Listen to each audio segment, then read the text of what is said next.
Whatever you might be going through and wherever you might be, this is Omar Serrato with the Tilted Lawyer Podcast.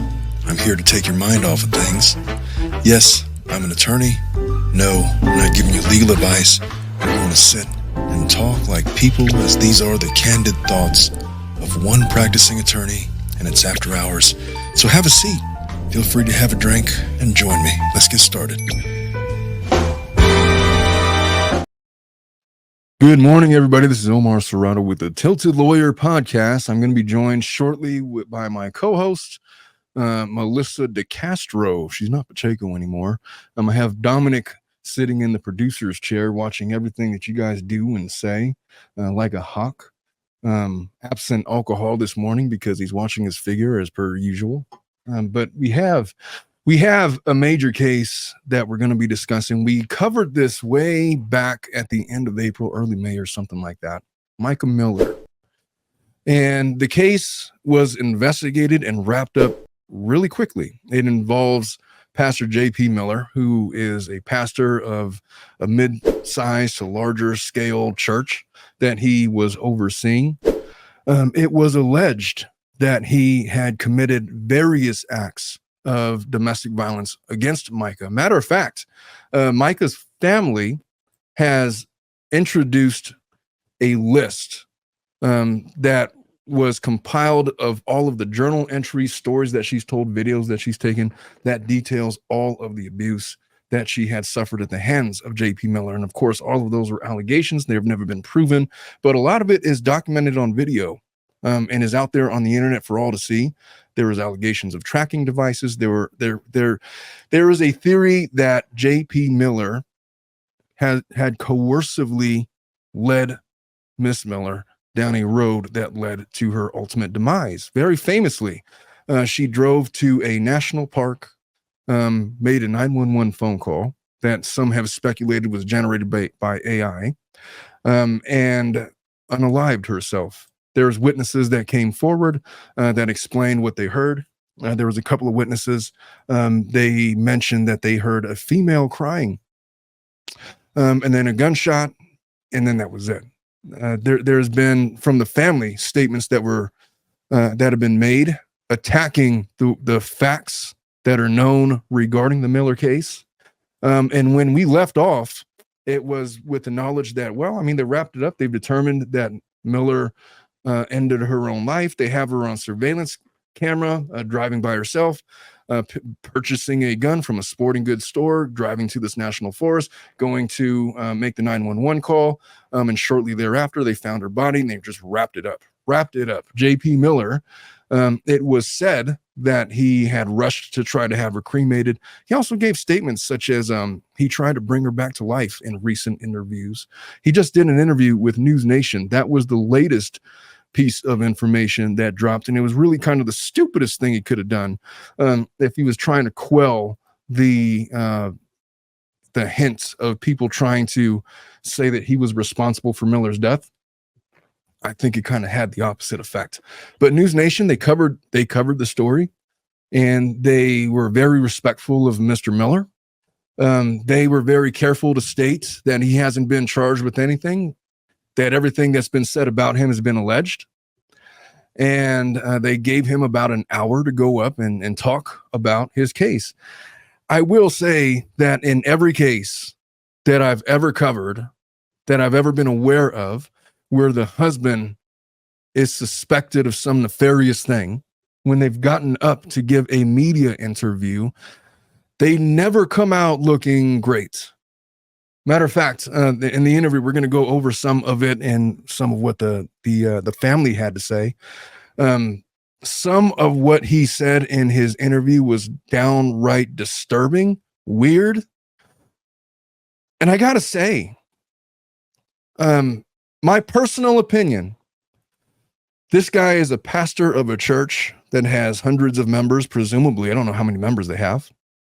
There was some allegations that he was involved in inappropriate sexual contact with underage members of that church. It was brought to the church's attention. He was asked to step down according to the bylaws of the church, and rather than own up to what he did, outright refused to step down as the pastor of that church, citing the old bylaws, basically stating that I have full autonomous authority and I'm not going anywhere. From my understanding, it's been alleged that all of the members at that time left, and then he went on in the process of trying to recruit new members, and he's been the pastor ever since. On the day, the days surrounding the incident where Miller took her life, he gave a full-on sermon, not announcing or letting anybody know that his wife had passed away. He gives an explanation for that in this Newsnation interview, and we're going to go into some of it. But he gives this hour-long sermon as if nothing happened, and then he gives this weird, hey, so just so you know, my wife passed away. I don't want anybody talking about it, whatever. And he says some things. People brought that into question. He presided over one of the funerals ceremonies for Mica Miller and said some crazy things. Some of it's been leaked out. Some have argued that the obituary that he wrote on behalf of his wife was a self-serving, narcissistic ideologue designed to serve his own purposes and praise his leadership prowess. Some have said that. I don't know if it says that or not. But his behavior in the months since Miller lost her life has been questionable at best, downright weird and alarming at worst. And you know what? You guys are going to be the judge, and I want you to determine. I will say this: it's unequivocal. It appears to me that he has been advised by his attorneys to keep everything on the low. Don't say anything. Don't make any statements. Until a couple of days ago, he gives this interview on Newsnation. And the first thing out of his mouth was, I was advised by my attorneys that the best way to get people making defamatory statements is to get them talking about you. And so therefore I'm doing this interview. I'm paraphrasing, of course. I'll play the actual clip. And I got thoughts about that ready on deck. I don't know JP Miller. I don't know enough of him to form a relevant opinion, but my irrelevant opinion, based on my lack of knowledge and based on only things that I've seen in the media and read about him regarding the allegations, is the guy is nuts. Kind of a creep.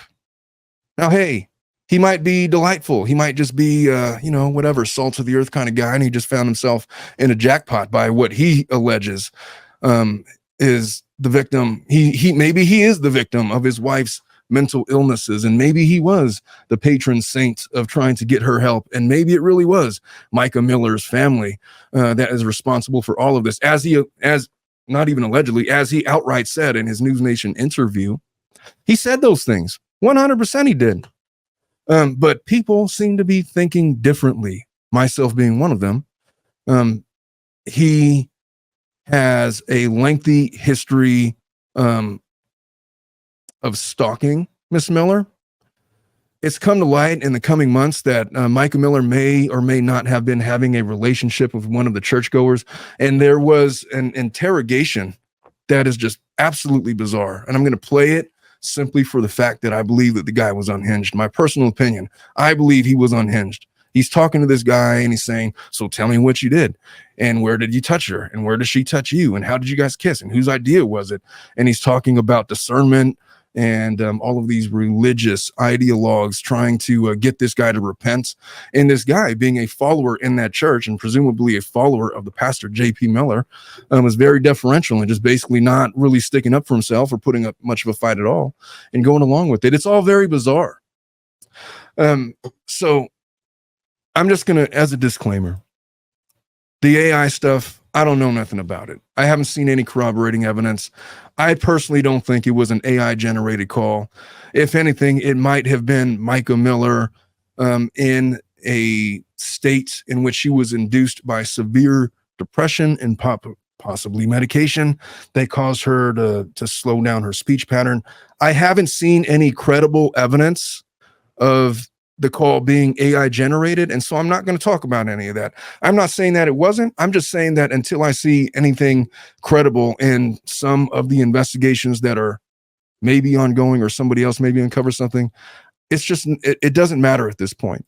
There is a competing theory with the unaliving theory that has been propounded by law enforcement. And I'll talk about that. And it's straight from the family, and it's based on their logic and common sense. They've made certain conclusions, and we'll get into some of that. By the way, thank you, Star. This show is not going to be for children. If your children are listening, please just use your discretion in whether or not you want them to hear this. There's going to be some very adult-themed topics that we cover on the show. And, well, let's just get to it. Amy says that his entire interview with Newsnation was all about him. It was sickening. It was not just that, Amy. It wasn't just sickening. It was bizarre. He denied being Spider-Man in a picture that he had literally sent to Newsnation before. It was just strange. The guy himself is strange. He's not anybody that I would follow into the parking lot, let alone as the pastor of a church that I attend. But to each their own, I guess. So let's get into in case you guys have forgotten, and in case you're unfamiliar with this case, as I know some of you are, let's go through a primer.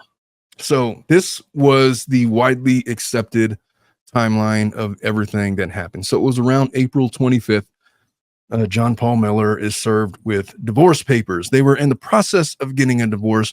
Mica Miller had filed on several occasions for spousal support in her state because she was living separate from J.P. Miller. He served on April 25th, and it was just a couple of days before Mica's body was found in Robeson County. On April 27th, that was the day where her body was discovered in the Orem community of Robeson County. On April 27th, the Robeson County Sheriff's Office explained where she was found and the circumstances of which authorities had said that their investigation did not indicate that there was any danger to the public. They just kind of wrapped it up. Like within the first 10 minutes, like they got there, it's like, well, there's a gun, there's a body. It was approximately 40 meters from where the shot had rung out. There was a couple of witnesses, and I'll go over some of what the investigation uncovered, pictures and whatnot. On April 28th, the day after she was discovered, J.P. Miller gives a sermon to his church. And at the end of his sermon, John Paul announces Mica's death to the congregation. Quoting, in quotes, "I'm taking a little bit of a break and I don't want to have to worry about the church," J.P. Miller said before announcing her death. "My break may be a few days, a few weeks, I don't know." And then that whole bizarre thing. On May 5th, memorial tributes start to pour in for Mica. J.P. on that same day was released from his ministerial duties amid the investigation. There was a quote from one of the church members, Charles Randall: "By the authority vested in me as overseer, hereby released Pastor John Paul Miller from all ministerial functions for a time of healing, counsel, and guidance pursuant to our governing instrument." Their governing instrument, which I've never seen, is a little all over the place. So on May 6th, police reports show that Mica had a GPS tracker placed on her car weeks before death. Why is that important? Because, look, there's what the authorities had uncovered. That's one way to look at it. She was depressed. She had just filed for divorce a couple of days ago. There was a history of mental illness with respect to her. She was perhaps on some kind of medications. And she drove to a sporting goods store, purchased a weapon, drove to a park, makes a 911 call, announces her intention, and then proceeds to unalive herself. That's one way of thinking of it. The family has come up with an alternate theory, which is extremely disturbing to go over. But their theory is that she was tracked to the park, and in the course of her tracking, perhaps met with somebody. And again, all allegations, none of this has been corroborated. This has all been just put out by the family, but perhaps J.P. Miller or somebody else followed her to the park, saw her there, and forced her hand to point the gun upwards at herself and pull the trigger. There was the family says what appears to be a bullet that was recovered that struck a tree that was nearby. It's their theory. It's a theory. One of the other questions that they had was the water that she was dumped in, where she was found in, does not have a current. It was still water. It fills and then it sinks. So there's not a current either way, but when the water is receding, it would flow in the opposite direction. So the fact that her body was found 40 meters down the stream the other way was illogical at best, and certainly worth an extra look.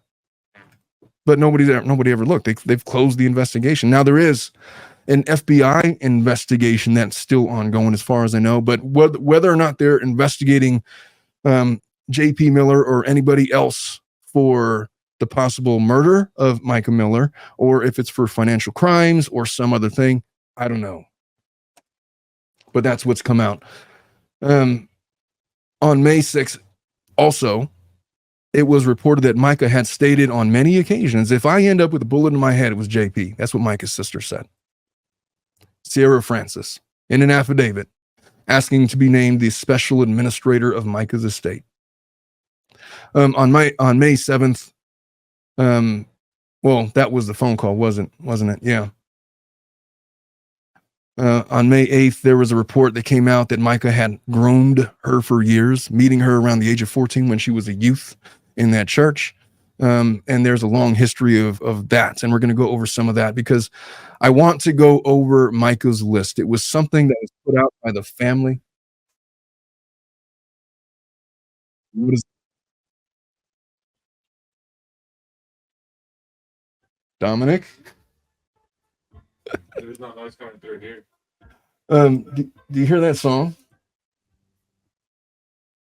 That was weird. Whatever you might be going through. My fault. That was my bad. That was my bad. Okay. My apologies, folks. Okay. Let's go through some of this. If you guys don't recall, this is a clip of the 911 call that was received from the 911 dispatcher while she was there at the park. I'm going to play it for you guys right now.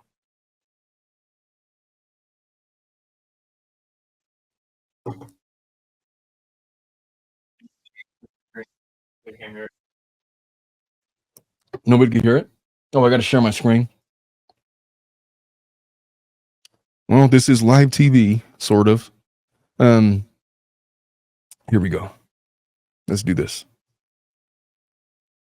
Robeson County 911, what's the address of your emergency? Hi, are you able to trace the location of my phone? Let me see. You don't know where you're at? In National Park. What's the phone number you're calling me from?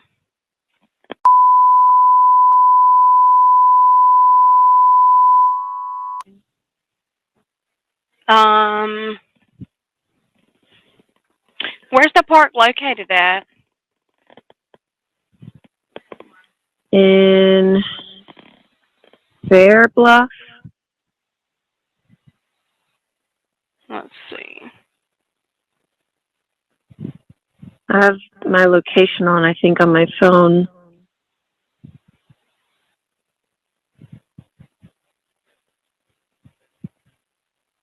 Find my phone is on. I just did my my location. Okay, I'm showing, hold on one second.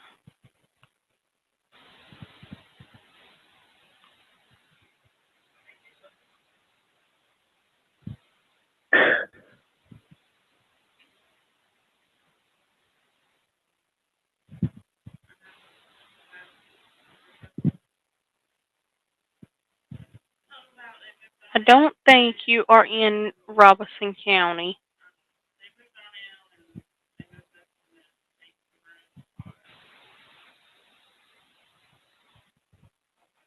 Are you at the Lumber River State Park? Yeah, that's where I am. Okay. Tell me what's happened. I'm about to kill myself, and I just want my family to know where to find me. Okay, ma'am. Just listen to what I'm saying, okay? I did mute my mic. Imagine getting a call like that as the 911 dispatcher, and it's like that. And you usually get these calls that are like on the varying ends of extreme. Something like, "Hey, they don't got my chicken nuggets at the McDonald's," and then you get a call like that. That is I hear 911 dispatchers take a lot of flack for a lot of things, but they have a difficult job. I will note a couple of things. People have suggested, her family has suggested that Mica Miller doesn't talk like that. And she doesn't. If you've seen clips of her on the internet, and they're all over the place, she was this vibrant, bubbly person. She spoke with a purpose. She had a very good speaking voice. She was a dynamic, I would even go so far as to say she was a dynamic speaker and a dynamic personality. If you juxtapose that with, just any clip that you hear her speaking, she sounds different. And I 100% agree with that. But I'll also say that if she's in this devastating, depressive state, it stands to reason that her voice is going to be a little bit down. I'm not going to speak to the merits of the AI argument because I'm not saying that it's not AI. I'm just saying that there's no evidence that I've seen that purports it to be AI. I've heard a lot of theories. So for the theory folks out there, I'm not saying that you guys are wrong. I'm just saying I have not seen the evidence. I've heard a lot of theories, but when you ask for the whole the cold hard facts supporting those theories, they are scant. They're just not out there, and they're not part of investigations that I trust. The internet is a crazy world, and so could it have been AI? I mean, that was the salacious tag that got everybody invested in this case. But this case is not about AI generated phone calls, because suicide happens to people that you just wouldn't have a clue were going through anything like that. There was just recently a golfer, I forget his name, but he was at the top of the world. I mean, one of the top 10 ranked golfers in the world. He was making millions of dollars. He had a terrific life by any objective measure. He's only 32 years old. He had just competed in a PGA Tour events. And, I mean, if you ask anybody, like, what would be the ideal life? Playing golf for a living and making millions of dollars. And then after the event was over, he took his life. And nobody had any clue that that was afoot. And so when things like this happen, there's not really any logic behind it. It just, stuff like this happens. I had a family member unalive themselves in the history of my family, and there was not any indication that that young man was going to do what he did.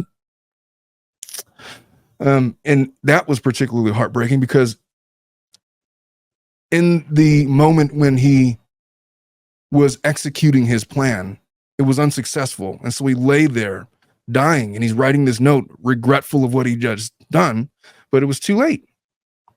And if that were to be a true crime thing, I am certain that people would have come up with all these conspiracy theories about how, it must have been some kind of foul play. I don't know, man. Sometimes people just do things.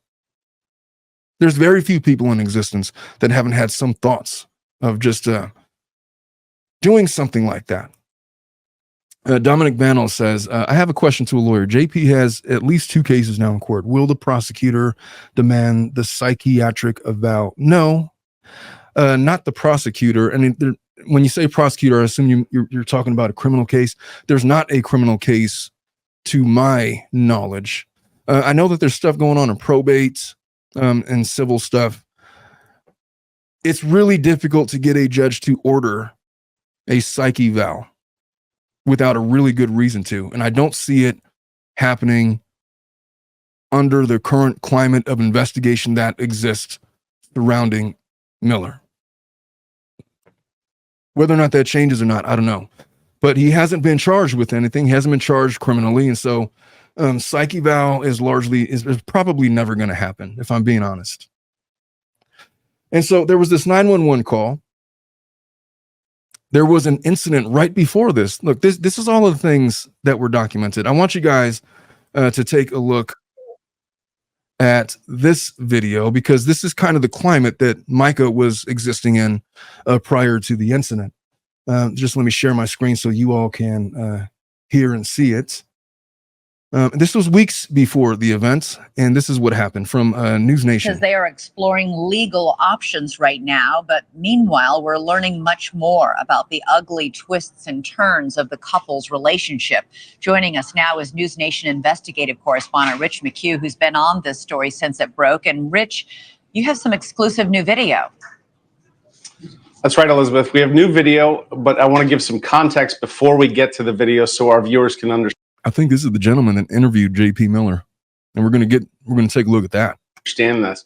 In the past couple of days, we filed a lot of freedom of information requests for police reports in Myrtle Beach, where she was living. We received about a dozen of them, and it shows that in the months leading up to her death, her calls to the police were frequent. She made 2 calls to police on March 11th. This is important because it corresponds with the video we're going to show you.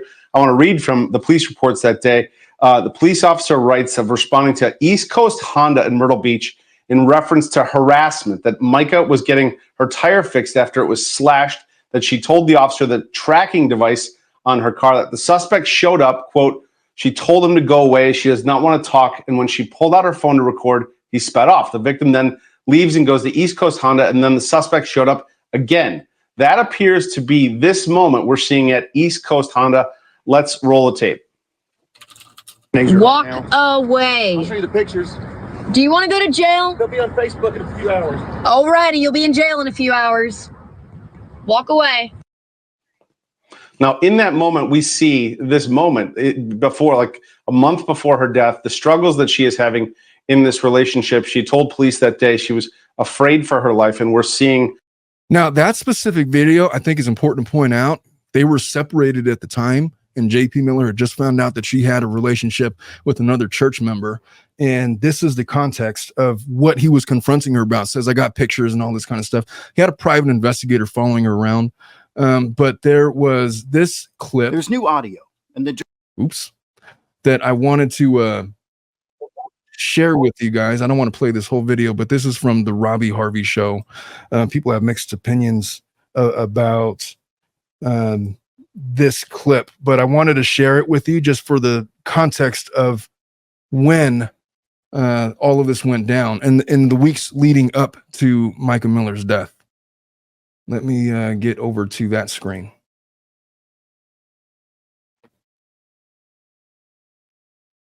I mean, just like nowhere below reproach. I mean, that's.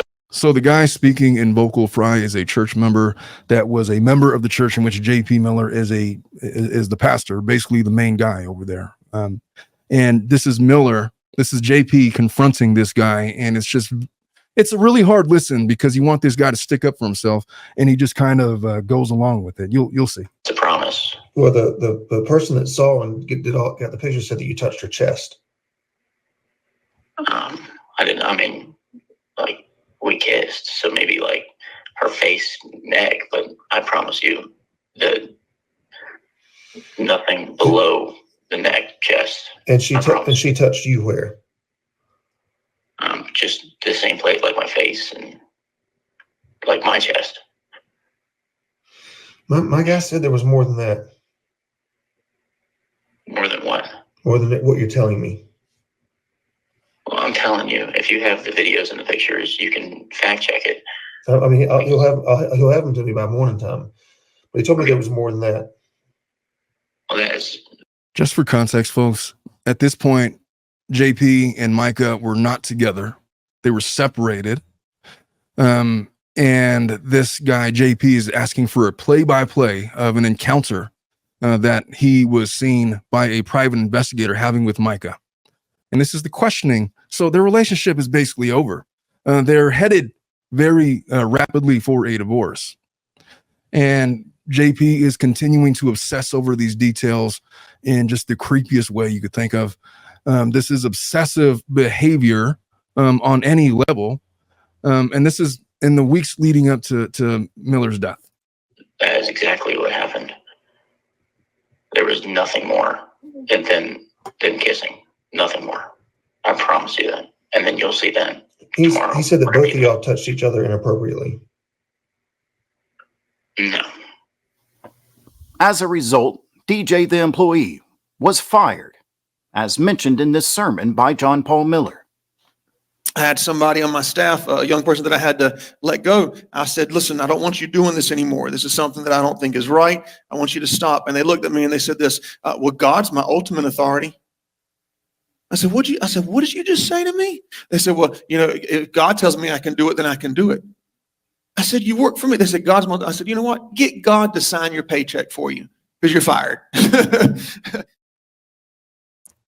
What a freaking clown. Jesus Christ. But now let's go back to that infamous morning and break down exactly what happened when John Paul Miller got the call from the private DJ was driving. And then between Trisha Ross and her daughter. Trisha reveals that she was trying to calm John Paul Miller down and says, we all do stupid stuff when stuff like this happens. Hours later, Mica Miller files a police report that her tires had been slashed. John Paul denies slashing those tires. So let's just connect the dots. We got slashed tires. We got incidences of alleged infidelities. We have JP Miller obsessing about the wife he's about to lose. She's filed for alimony of some sort, some kind of separation. She filed for divorce a couple of days before she lost her life. And so you kind of see where this is spiraling. Mind you, this doesn't make him guilty of anything. It just makes the circumstances really suspicious. If you want to say that this was something that led Mica to end her life, that's one thing. If you're trying to say that JP somehow did something very nefarious, as in he was the one responsible for taking her life, that's a whole nother pigeonhole that we don't have any evidence to support as of yet. We just don't. We don't. The evidence that we have, the law enforcement investigation that was concluded, has emphatically stated that Mica Miller took her own life. And it's supported by photographs. It's supported by surveillance. It's supported by their investigation, basically. And they have closed the investigation, and they don't believe that that JP was responsible. That's just how it is. Even if you think he's a creep, they don't believe that he was responsible.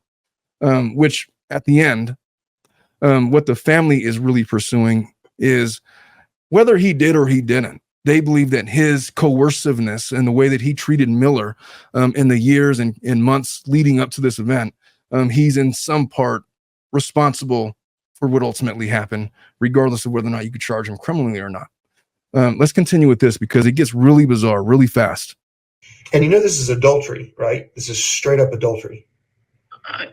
I do, and I'm repenting to you. Because we're not legally separated. Even if we were legally separated, it's still adultery. And I am incredibly sorry. And I honestly do not expect why do you think she called you? Like, do you not see you talk about this discernment? You literally have zero discernment. But do you not see that a married woman called you and asked to meet you at the beach? I do. That was incredibly. I thought you had discernment. You said you had discernment better than a 70-year-old man.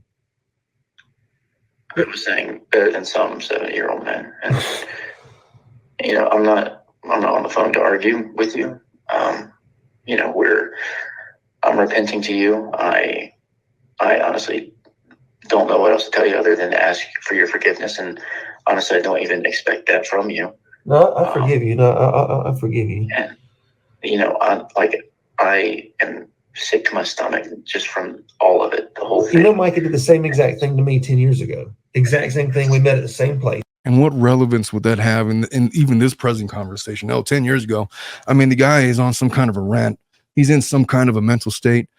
Hey, Dominic, I got to ask you a question. Let's just say that you were courting some young lady And in the course of that, you found out that she was married or in the process of getting separated or divorced. And then you got a call from like her current husband, but soon to be ex-husband. And he confronted you like that and started talking to you like that. How many seconds before you just decided to slap the shit out of that guy? Very few. Very few. Very few. But there's this incongruous relationship that exists between a pastor and the members of his church. He's in a position of authority that has been ordained by God. And for you to challenge that means you're being disrespectful and disobedient, not to this guy, JP Miller. It's in this cosmic scale, God, that you were disobeying. And the restraint that you see in this man, I can only assume, is under the context that he believes that he is in a lot of trouble because he has potentially committed an act of adultery with the wife of his pastor. And now he's talking to him like this, and not in a sympathetic way. Like he's coming after him like he's a 12-year-old boy, like he's a 16-year-old in high school, at best 24 with severe insecurity issues. And mind you, he was having affairs behind Mica's back. That's been well documented. He had a girlfriend at this time, and he's going all in on her. It is symptomatic of a narcissistic personality. And I know that word gets thrown around a lot, but one of the symptoms of that is what this guy was doing, where he's literally, to this guy who 10 years ago might have been a child. He sounds like he's about 25. I have no idea how old that guy is, but 10 years ago, what difference does 10 years ago make with respect to this guy's relationship with Mica? Now, they were separated at the time. I don't view that as an act of adultery. I view that as an act of her attempting to move on and find some peace in her life. But this guy is obsessing over little details. He's talking about discernment and all these other things.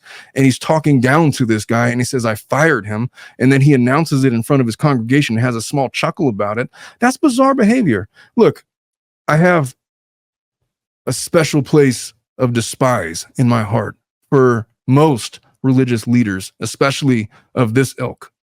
But of the religious leaders that I've ever followed in my life, they've all had a measure of, maturity about them.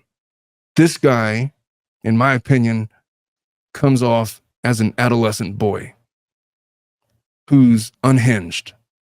And there's accusations of him slashing tires. And you just saw the clip I just played of him confronting Mica at the dealership with pictures, presumably from his AI and all this other stuff, or AI, what am I saying? Pictures of his PI, and say, I got text messages, I got pictures, whatever, as if it mattered. And Mica very defiantly just saying, I will call the cops, or, defending herself. And then he walks off. It's just bizarre. Dominique says, bizarre, but he was gathering evidence to not pay her alimony. Yeah. Maybe. I'd imagine date of separation might have played a vital role in all of that, because there was allegations of a paramour. In that state, they call your affair partner a paramour.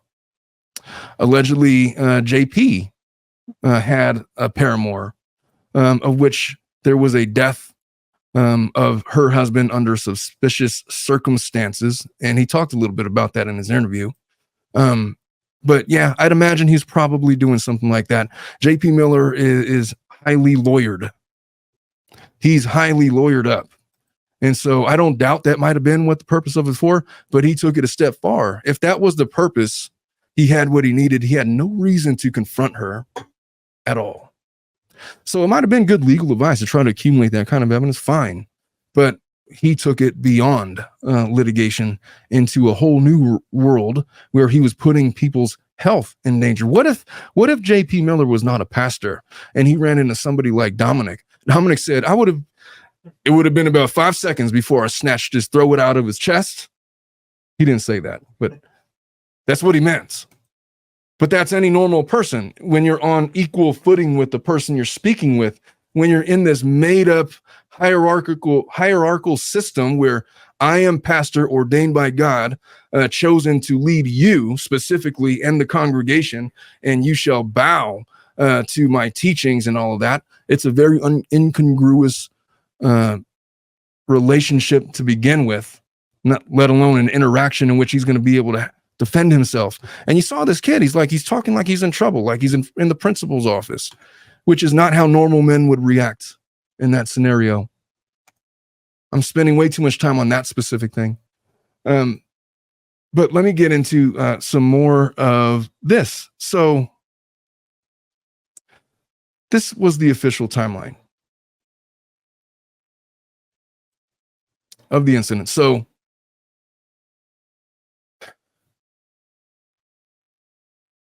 let me just make sure that I have this at the beginning. So around 2:54 on April 27th, the 911 call was made from Mica's phone number. Mica asked if her phone could be located, and then threatening unaliving herself. The telecommunicator attempted to call Mica back multiple times, was unable to make contact with her. Around 3:03 p.m., Robeson County Sheriff's Office deputies were dispatched to Lumber River State Park at 2819 Princess Anne Road in Orem, North Carolina. Now there is, you know what, I'm just going to share my screen with you folks so you can see what I'm reading.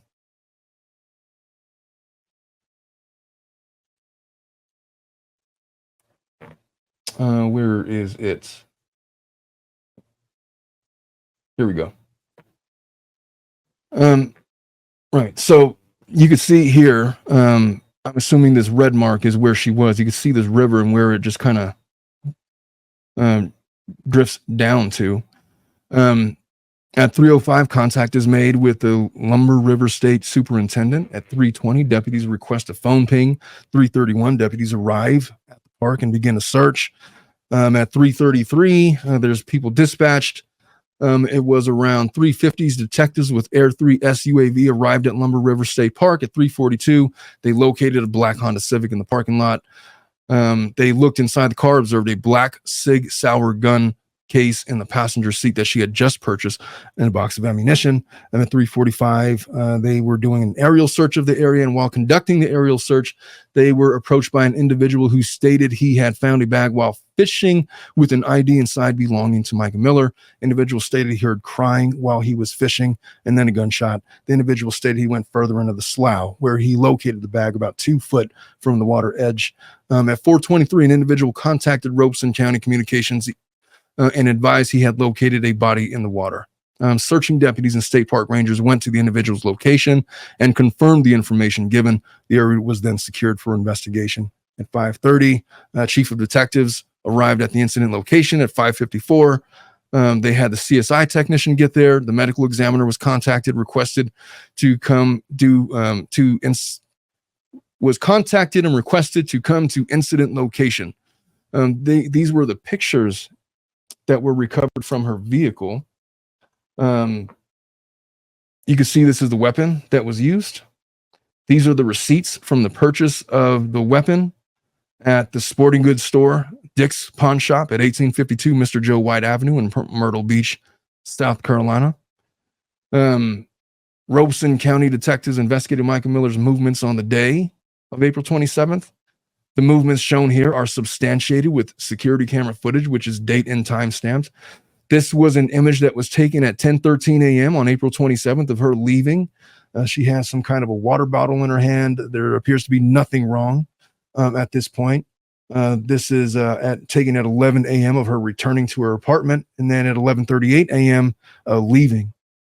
This is the route that she took from her address at 2323 Margarita Drive to Dick's Pawn Shop. And you could see it here. That was the drive. It was about a 11-minute drive or so, 10 minutes. This was her phone search history. She had searched for the pawn shop, I guess. Maybe to get directions. You could see her car right here in surveillance. There's another circled image here. This is Mica. This is her car. This is her leaving, or I'm sorry, entering into the sporting goods store. This is her at the register purchasing the weapon. She's by herself. There's nobody inside of this car. It's unequivocal. It's not arguable that she was accompanied by anybody unless they're like hiding in the backseat or the trunk. But they got her on surveillance. They got her going in there. She's definitely by herself. What the family thinks, their alternate theory is that, well, there was also trackers on her vehicle, and so they didn't have to be in the vehicle. They could just followed her there. That's what they're going with, and that's logical because 100% there was trackers on her car. and that was definitely a thing. This is her leaving the parking lot around 12:34 that day. This is the drive from the sporting goods store all the way down to the national park. It took her about 54 minutes to get there. This is video of her driving down the highway with her license plate in tow. This is her pulling up to 41 Grocery and Grill at 1:27 p.m. From there, she goes to Lumber River State Park, 2819 Princess Anne Road in Orem, North Carolina. She starts here. It takes her about 40 minutes to drive this winding road down to the national park. This is cell phone search history. She had researched this park, searched it herself, got directions to get there. This was her car parked at the location. This is the inside. This is the gun case that housed the gun that she had just purchased, complete with instruction. This looks like an extra mag. There's a sandwich that's right there, some kind of an energy drink right there in the center console. On the investigation revealed on Friday, April 26, John Paul Miller had traveled to Charleston, South Carolina for a sporting event. The information was substantiated by eyewitnesses. The theory that the family has is that, yeah, but he's got tinted windows. You can't really see him. And I haven't seen any pictures of him at this other location. Give me any picture that exists that shows him there and we'll believe you. But law enforcement says, well, there's eyewitnesses. He was there with his girlfriend at some kind of a sporting event. There was a license plate reader identifying John Paul Miller's truck traveling towards Charleston, South Carolina. Eyewitness statements obtained by detectives confirmed John Paul Miller stayed overnight in the Charleston, South Carolina area. There was a license plate reader identifying John Paul Miller returning to Myrtle Beach. Miller's truck was last captured by a license plate reader on Highway 17 bypass in Horry County in South Carolina. While traveling to and from Charleston, J.P. Miller was accompanied by other individuals who they don't identify. This is his truck, and you could see they're tinted out. That's limo tints. I got the same kind of tint on my vehicle. So the family's right, and I get what they're saying. But if law enforcement is identifying eyewitnesses, plural, I just wonder what they said and who they actually are and what they witnessed. Because otherwise, I mean, you got this is his car, and the family says, well, anybody could have been driving that car, which I guess is a fair, until you see him actually getting out of the car. Now they got surveillance footage of Mica getting out of her car. Why it doesn't exist for JP Miller would be one of my questions, because going to a sporting event, I'd imagine that it would be well surveillanced and that there would be no shortage of video taken to corroborate his presence there. But, that is what it is. So based on that evidence, it led to law enforcement quickly wrapping it up. It's like, we know what happened here. We literally got the audio where she announced her intentions. And people are saying, it was AI. She didn't say that. You know what, folks? It might have been her saying that. It might have been her saying that, because depression takes on many forms. And just because you see somebody with this bubbly, dynamic personality doesn't mean that they can never, ever, ever, in a moment of weakness, slur their speech, slow down their cadence, and speak in a matter of such as what Mica spoke. Does it mean that J.P. Miller is completely innocent of any wrongdoing? No, it doesn't. And for all I know, he's being investigated for wrongdoing. I have no idea. Somebody's investigating something. I don't know what it's for. I will say that he hasn't been charged with the crime. And if you believe the evidence that law enforcement has put out, that's the evidence that's been out there since April. There hasn't really been a whole lot of new evidence other than this brand new interview that he just did a couple of days ago. So let's get into some of that. Dominica asked, do you know that he purchased a new truck that same weekend? That I didn't know that he purchased. But, it's like one of those facts. It's like, yeah, I mean, that is a fact. Where does it fit in the grand scheme? Where does it fit into this puzzle about what happened to Mica? Now, there's been a lot of pushback on the investigation from the family. They're really upset. They feel like there were some logical fallacies that law enforcement fell for and that caused them to not investigate further. They make mention that there was nothing stopping them. They were well within the right to stop the investigation, but there was nothing stopping them from going further. So they are really upset that law enforcement has wrapped this up. But I think if you're going to listen to this case, you just can't. it's like the Chris Watts thing. You know, Chris Watts gives a full-on confession, and because Nicole Kessinger was the the mistress in that case, at the time that everything happened, people want to prosecute her, but the evidence has to fit. That case has been over for 5 years and people are still talking about it. If you're going to take a look into this case, you have to be prepared to let the evidence lead you wherever it's going to lead. We can't just make up AI call conspiracy theories without evidence and expect anybody to take you serious. In the world of litigation, there's rules with it with respect to evidence. And unless you follow those rules, you don't have a case. And so, although I can't disprove the AI theories, I haven't seen any corroborating evidence that it's a thing. Could somebody fake Mica Miller's voice? Sure, somebody take my voice and fake it and use it to say whatever they want. People have done that to Joe Rogan famously, thousands of times now. Like all of these commercials for all of these health products purporting to be Joe Rogan is just like 90% of it is AI. 100% it's a thing. But I don't think that you need to rest your hat if you're looking to prosecute JP Miller on the fact that AI was used in the 911 call. I just don't think it's necessary. I think that the family has come up with a theory that is more viable.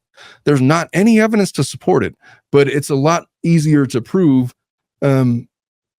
presumably, because you don't have a technical footprint of AI, that perhaps JP Miller or his private investigator, whom he had employed to track down Mica Miller on various occasions, it was not out of the realm of possibility, given that he's done it before, where JP Miller has shown up unannounced to locations where Mica was definitely at when she was purchasing car, when she was doing other things. Oh, Amy says, yay, interview time. His tears and his lips. All right, I'll get to the interview, Amy. I know I have a tendency to ramble. Enough of my rambling. Let's get into his interview. I know that you guys are wanting to hear that. Let me pull it up real quick. All right. I'm not going to play the entire interview because it's like an hour long. We're going to hear clips of it. Let me share my screen with you folks.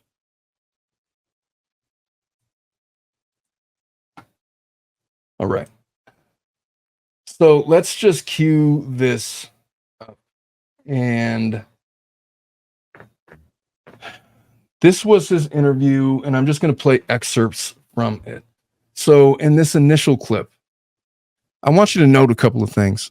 Whenever I, for myself as a lawyer, read these interviews, I look for a couple of things. Does he talk unnecessarily with a whiny voice throughout the interview? I think you could argue, like, for the first 40 minutes of this interview, yeah, he really does. Like, he has this whiny, crying voice, like this fake cry. In my opinion, it seems to me like he's trying to fake cry for the cameras. But he says something very curious that I want you guys to listen to, because it was puzzling that would come out of his mouth, but this is what it did. Let's just get into the clip. Micah's friends and seemingly half of the internet believe that John Paul of the Solid Rock Church was responsible for Micah's death. If he Talking since this happened, basically communicating over text.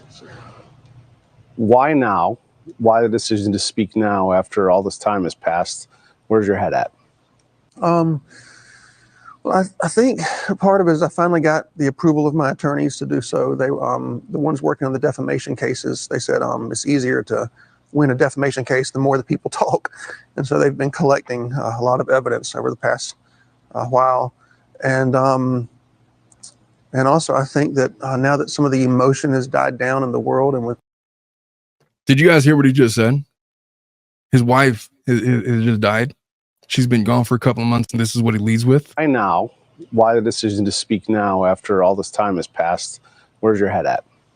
Well, I think part of it is I finally got the approval of my attorneys to do so. They, the ones working on the defamation cases, they said it's easier to win a defamation case the more the people talk, and so they've been collecting a lot of evidence over the past while, and.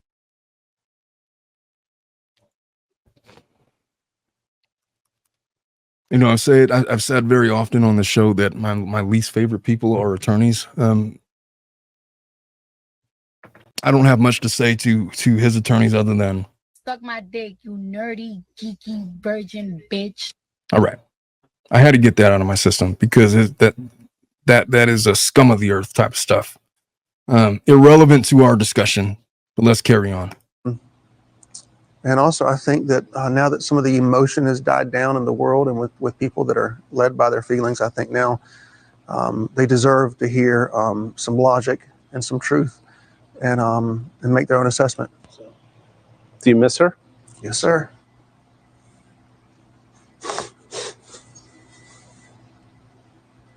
Yes, sir. Did you see this coming? Yes, but it doesn't change at all the power.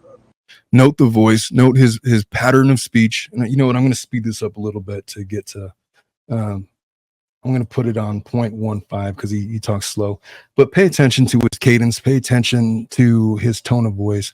He's already starting with this whiny voice without a tear in his eye, but let's continue. Of the pain of reality. I saw it coming for years. I told them for years this would happen over and over. I said, if she gets off her medicine, suicide is the next thing. And she tried it in the past, but with me, she always remained okay with me. She was on her meds with me. She was healthy and happy. And even if she did get low or stop taking her medicine, I would help her get back on it and things would be fine. Without me and with her family, she's off meds and she committed suicide. And I told them this would happen over and over again. I tried my best to stop her from getting a gun. I went to judges. I have copies of all the police. I talked to her counselor, the pastor she was going to, her family, her friends. I told them all, don't let her get a gun. Do whatever it takes to prevent her from getting a gun. And when she was with me, she was never able to go that far. But with them, that's exactly what happened, and it destroyed me. And I still haven't really grasped it. Like it hasn't.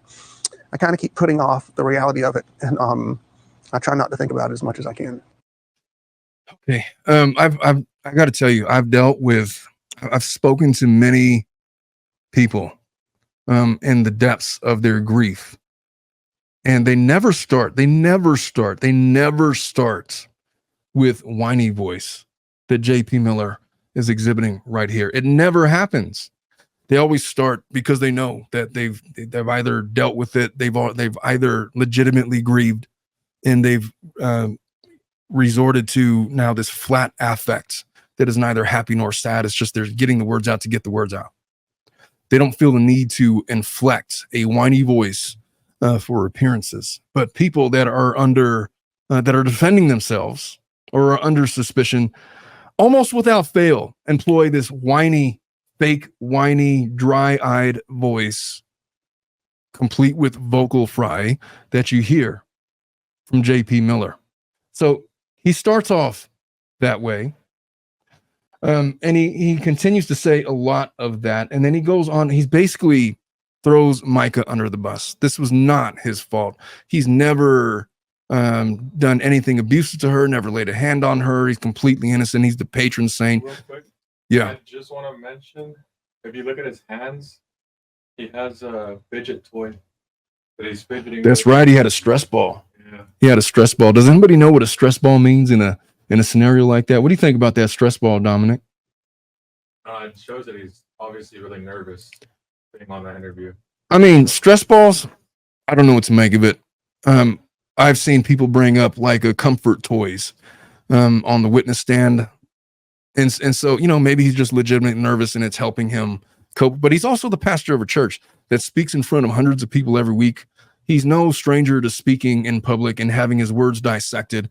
And he's been under the microscope here for a couple of months now. I mean, going back to April.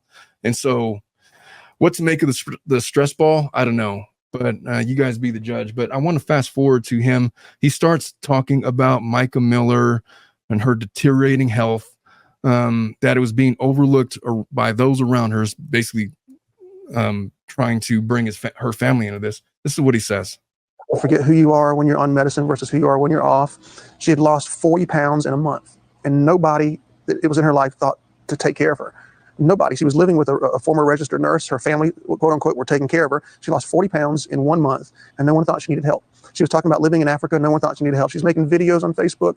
And if you see the videos, you know it's not her, because she has a different cadence, a different tone, a different amount of words per minute when she's healthy and on medicine than when she's off. And the way she was even looking into space when she's taking those videos, you knew she was delusional. And if somebody loved her enough to take her to a professional and say, okay, this woman says she's being abused, or this woman says, this, or she's lost 40 pounds in a month. If someone thought, I need to take her to a professional, that professional would have known that she needed medicine. And the reason I know that's true is because I took her a few weeks before she passed away. I took her to probate court. That statement right there, that clip right there gets me so infuriatingly angry. Look, I represent a lot of people that are genuine victims of domestic violence. Mica Miller would have been one of them. And the fact that this guy is allowed to speak and give this account of things, and Mica's not there to stand up for herself. And thankfully, her family has given rise to her voice, and they basically took her entire journal, all of her stories, everything she said, and they laid it out. And I'm going to go over some of that list. But this guy is trying to give an account like, oh, she's mentally delusional. Obviously she was delusional. There is not a single video out there of her speaking where I ever suspected she was delusional. He's over here saying that, oh, any medical professional would 100% say that she needs to be on meds. Well, I found a medical professional that has opined on this case, and let's see what she had to say about it. Give me 1 second. Let me pull it up. It's worth talking about. Here it is. I'm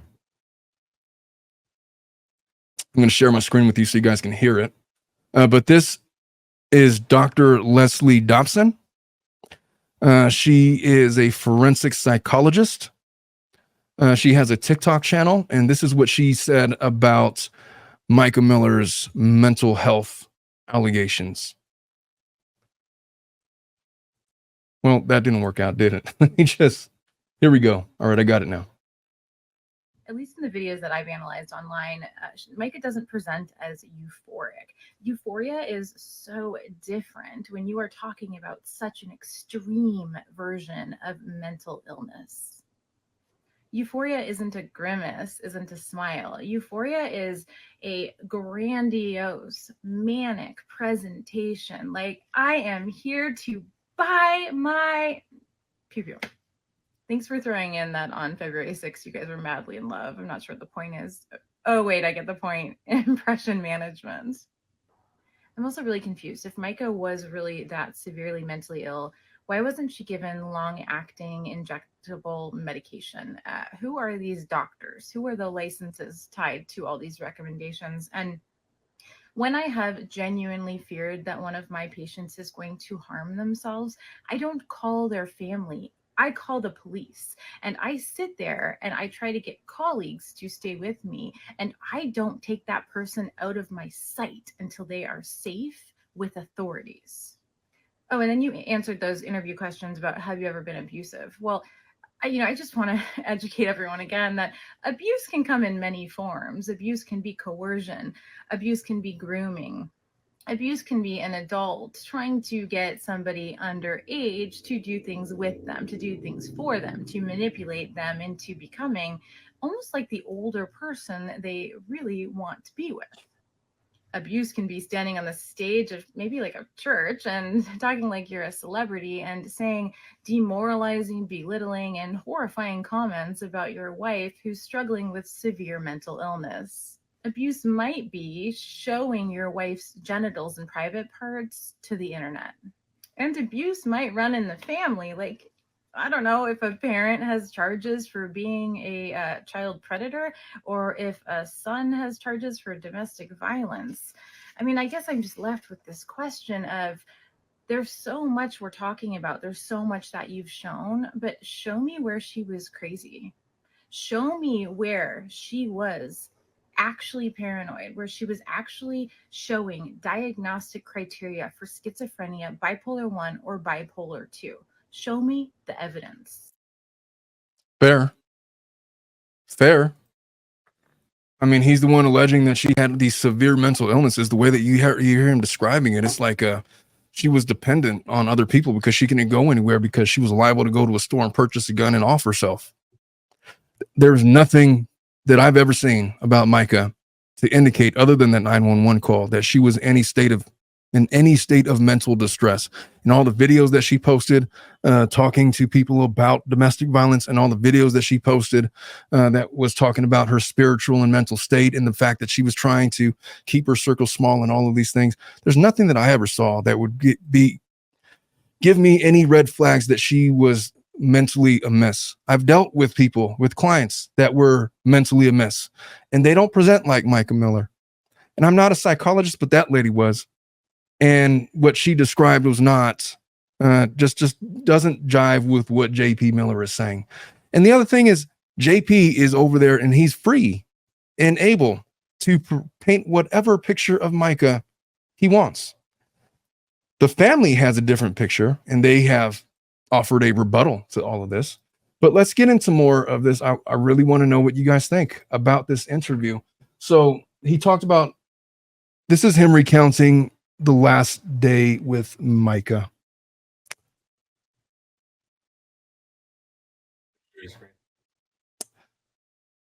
You know, it'd be really cool if like I could not have to do. All right, here we go. Were there any, do you have any documentation that they were there? Oh, you're asking because, okay, I got you. Yeah, of course. Yeah, I can't believe people. Oh, my Lord. So, yeah, I was with about 100 people. We had dinner that night. We were all together at the soccer fields that day. Afterwards, after the soccer game, somebody was with me the entire time, who I can't name due to legal purposes, but I will say it's somebody that I love more than anything else on planet Earth. Man or woman? Young person that I cannot name due to legal purposes, but somebody that I am responsible for and love very, very much. And that person was with me, and we went shopping in Charleston, and we got food in Charleston, and there's all the receipts from that throughout the time. I think we might have gotten gas too, and then I made it back to Myrtle Beach. And I was just actually looking today at emails that I sent her that day. I sent her 4 emails that day, and I just noticed today that 2 of those she wasn't able to read because it was after it happened. What do you think happened that day? So according to what she's tried to do in the past, according to her doctors who have taken care of her for years, and according to me who's seen it over and over again, I imagine that she was in an incredibly euphoric attitude. I saw her pictures on the Dick's Pawn Shop. Now, this is what the doctor is specifically referencing, the euphoric attitude. That's not what euphoria is. And she gave an example of what euphoria would look like this highly grandiose, extreme level of happiness or weirdness that would set anybody off. You saw the surveillance. What about that demonstrates euphoria? And I mean, granted, there's no audio to it, but she did not present as euphoric. But listen to what he's saying. Someone sent me screenshots of the Dick's Pawn Shop pictures where she's smiling, which out of the 6 or 7 times that she tried to commit suicide in the past, only one of those times was she depressed. The other times she was very euphoric. And she would wake up and say, I think I'm supposed to die today. And I said, no, honey, you're not going to do that. She said, well, my mind tells me that I'm supposed to kill myself. I said, we're not going to listen to your mind. We're going to take you to a doctor and get you help. And I discovered, of course, that she had stopped taking her meds each time. But either way, she was in a euphoric attitude. And so you see the Dick's Pawn Shop video where she's wearing her work clothes and with a smile on her face. So they sold her a weapon. And then I assume. Could you guys count for me the tears? You hear how he's talking. You hear how he's talking. Count the tears for me if you can. Let's all count it together. That she drove. She told one of her best friends. So far, the 4 people she spent the most time with every week, no one's interviewed or talked to those 4 people. And one of those people that I talked to told me that she told her 2 years ago, if I ever commit suicide, I'm going to go to this place in Lumberton, the state park or something like that. Which friend is that? I probably wouldn't want to name her because I saw this friend one time here in public for 30 seconds. And of course, Robbie S. Harvey, as usual, got somebody to take a picture and destroy the girl's life, brought up her past and horrible things about her. So people are scared to tell the truth or to talk about the good things of Mica because of the social media. So this friend, the people are afraid to talk about Mica Miller strictly because his attorneys have threatened everybody with defamation lawsuits that speaks negative of JP. So GTFO with all of that. The other aspect of that, however, is the fact that, hey, did Melissa want to come in?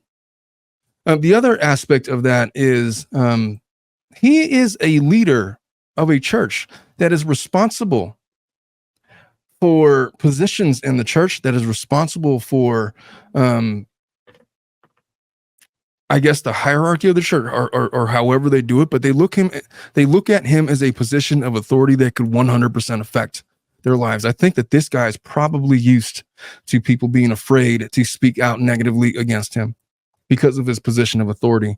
And now at the beginning of this entire thing. He got a bunch of defamation lawyers to gang up and write like a cease and desist letter to the world and say, we will sue anybody that speaks negatively of J.P. Miller. We believe in the First Amendment, but it cannot be under the context of, some bullshit that they rambled on. But and to that I say, suck my dick, you nerdy, geeky, virgin bitch. But that's the reason why, if anything, that anybody's afraid to speak out against Mica. It has nothing to do with anything else other than that, in my opinion. But he's speaking in this high-pitched, whiny, squealy voice that appears to be unjustified because there's not a single tear in his eye. Did you guys count for me the tears? Did you guys count the tears in his eyes? I've counted 0. Correct me if I'm wrong, but that seems to be the counts. Brandis says 0% tears, 0% tears. So make of that what you will, but those are the facts. They're sitting there right on the screen for you. Let's continue. Says that Mica told her, if I'm going to take my life, I will probably do it in Lumberton River State Park. She told me that after Mica passed away, but she told me that Mica told her that 2 years ago. Yeah. Did she say why? Why that location? She said because Mica told her it was peaceful and outdoors. And Mica did love the outdoors, loved the outdoors. Vacations were outdoory vacations because that's what she loved. But Has she ever been there? No, not that I know of. Not ever that I know of. Do you guys have any connection to that area? Not at all. Have you ever been there? Nope. I've never even heard of the place. I never even heard of, what's the city? Robinson County. I've never even heard of there before. So did it strike you as, before you heard this, did it strike you as odd when you heard that where she went and what they say allegedly happened? Did you question it at all? Well, I didn't think it was real. I thought her family had made it up and had somebody call me and say that. So that's one big thing. I didn't think it was real. When I found out it was real, you know how like you tell somebody something, you tell them. Then when it happens, you don't want to say I told you so because it's a horrible thing. That's what I felt like. I felt like you don't want to say I told you so because it's a horrible thing. This is a guy. You see how he's speaking about Mica. Look, I want to point out before I even say this, there was a portion of this video where he goes on this whole rant about wanting to bring her to life. Let me find that.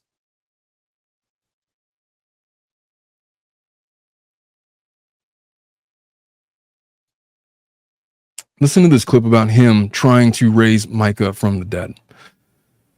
And I want you to listen to this in the context of she had just filed for a divorce. He was aware that she was having a relationship with another churchgoer. He had confronted a churchgoer and basically fired him, got him off the staff.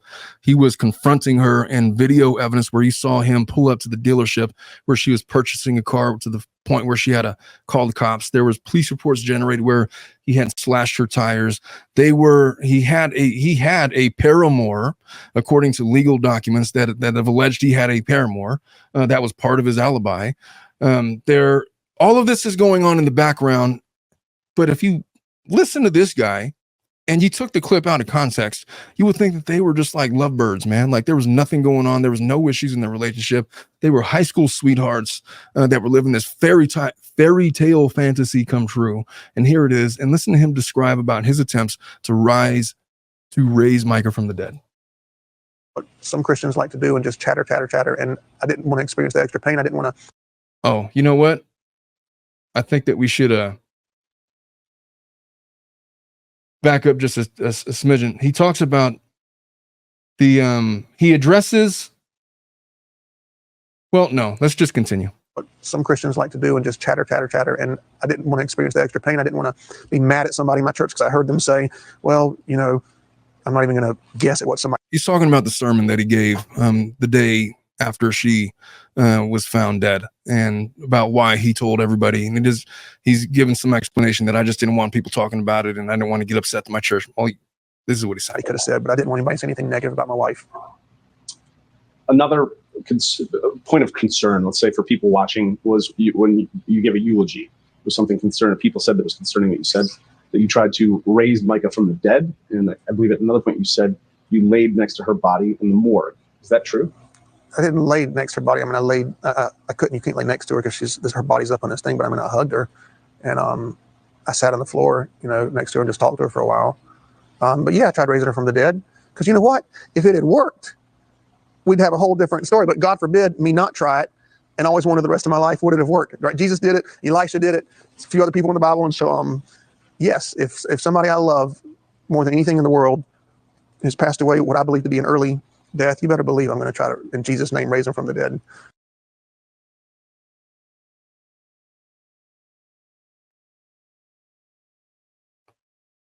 Dominic, what do you even say to that, man?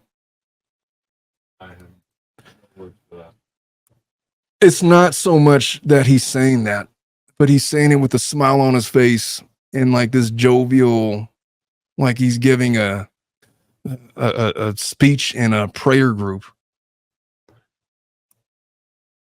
What the F? What the F? His sarcasm says that, sir, you were not Jesus. It's not sarcasm. That's Shannon Miles. Yeah, let's continue with this. I believe in healing. I believe in miracles. I believe in the raising of the dead. I'm a one God, apostolic, tongue-talking, holy rolling, born again, heaven-bound believer in the liberated power of Jesus. Wow. Let's hold on. That was impressive. Okay, let's run that back again. All right, say that again, sir. I believe in miracles. I believe in the raising of the dead.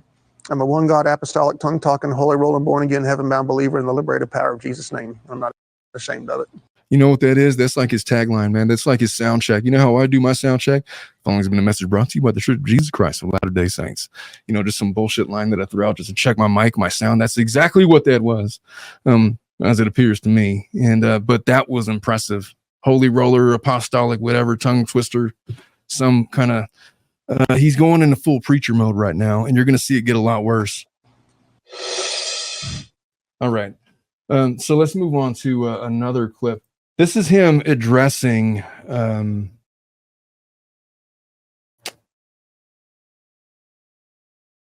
him giving a sermon the day after she died. This was his explanation for it. North Carolina. Mica had served divorce papers to her estranged husband, Pastor John Paul Miller. So perhaps it wasn't a huge surprise that Pastor Miller got a lot of scrutiny right after her death. Mica hadn't been gone a full day when the pastor delivered a sermon, a bizarre sermon to his congregation, a sermon announcing her death. And then inexplicably, he told the church that she'd taken her own life after a long struggle with mental illness. Uncomfortable. And things got even more unusual from there.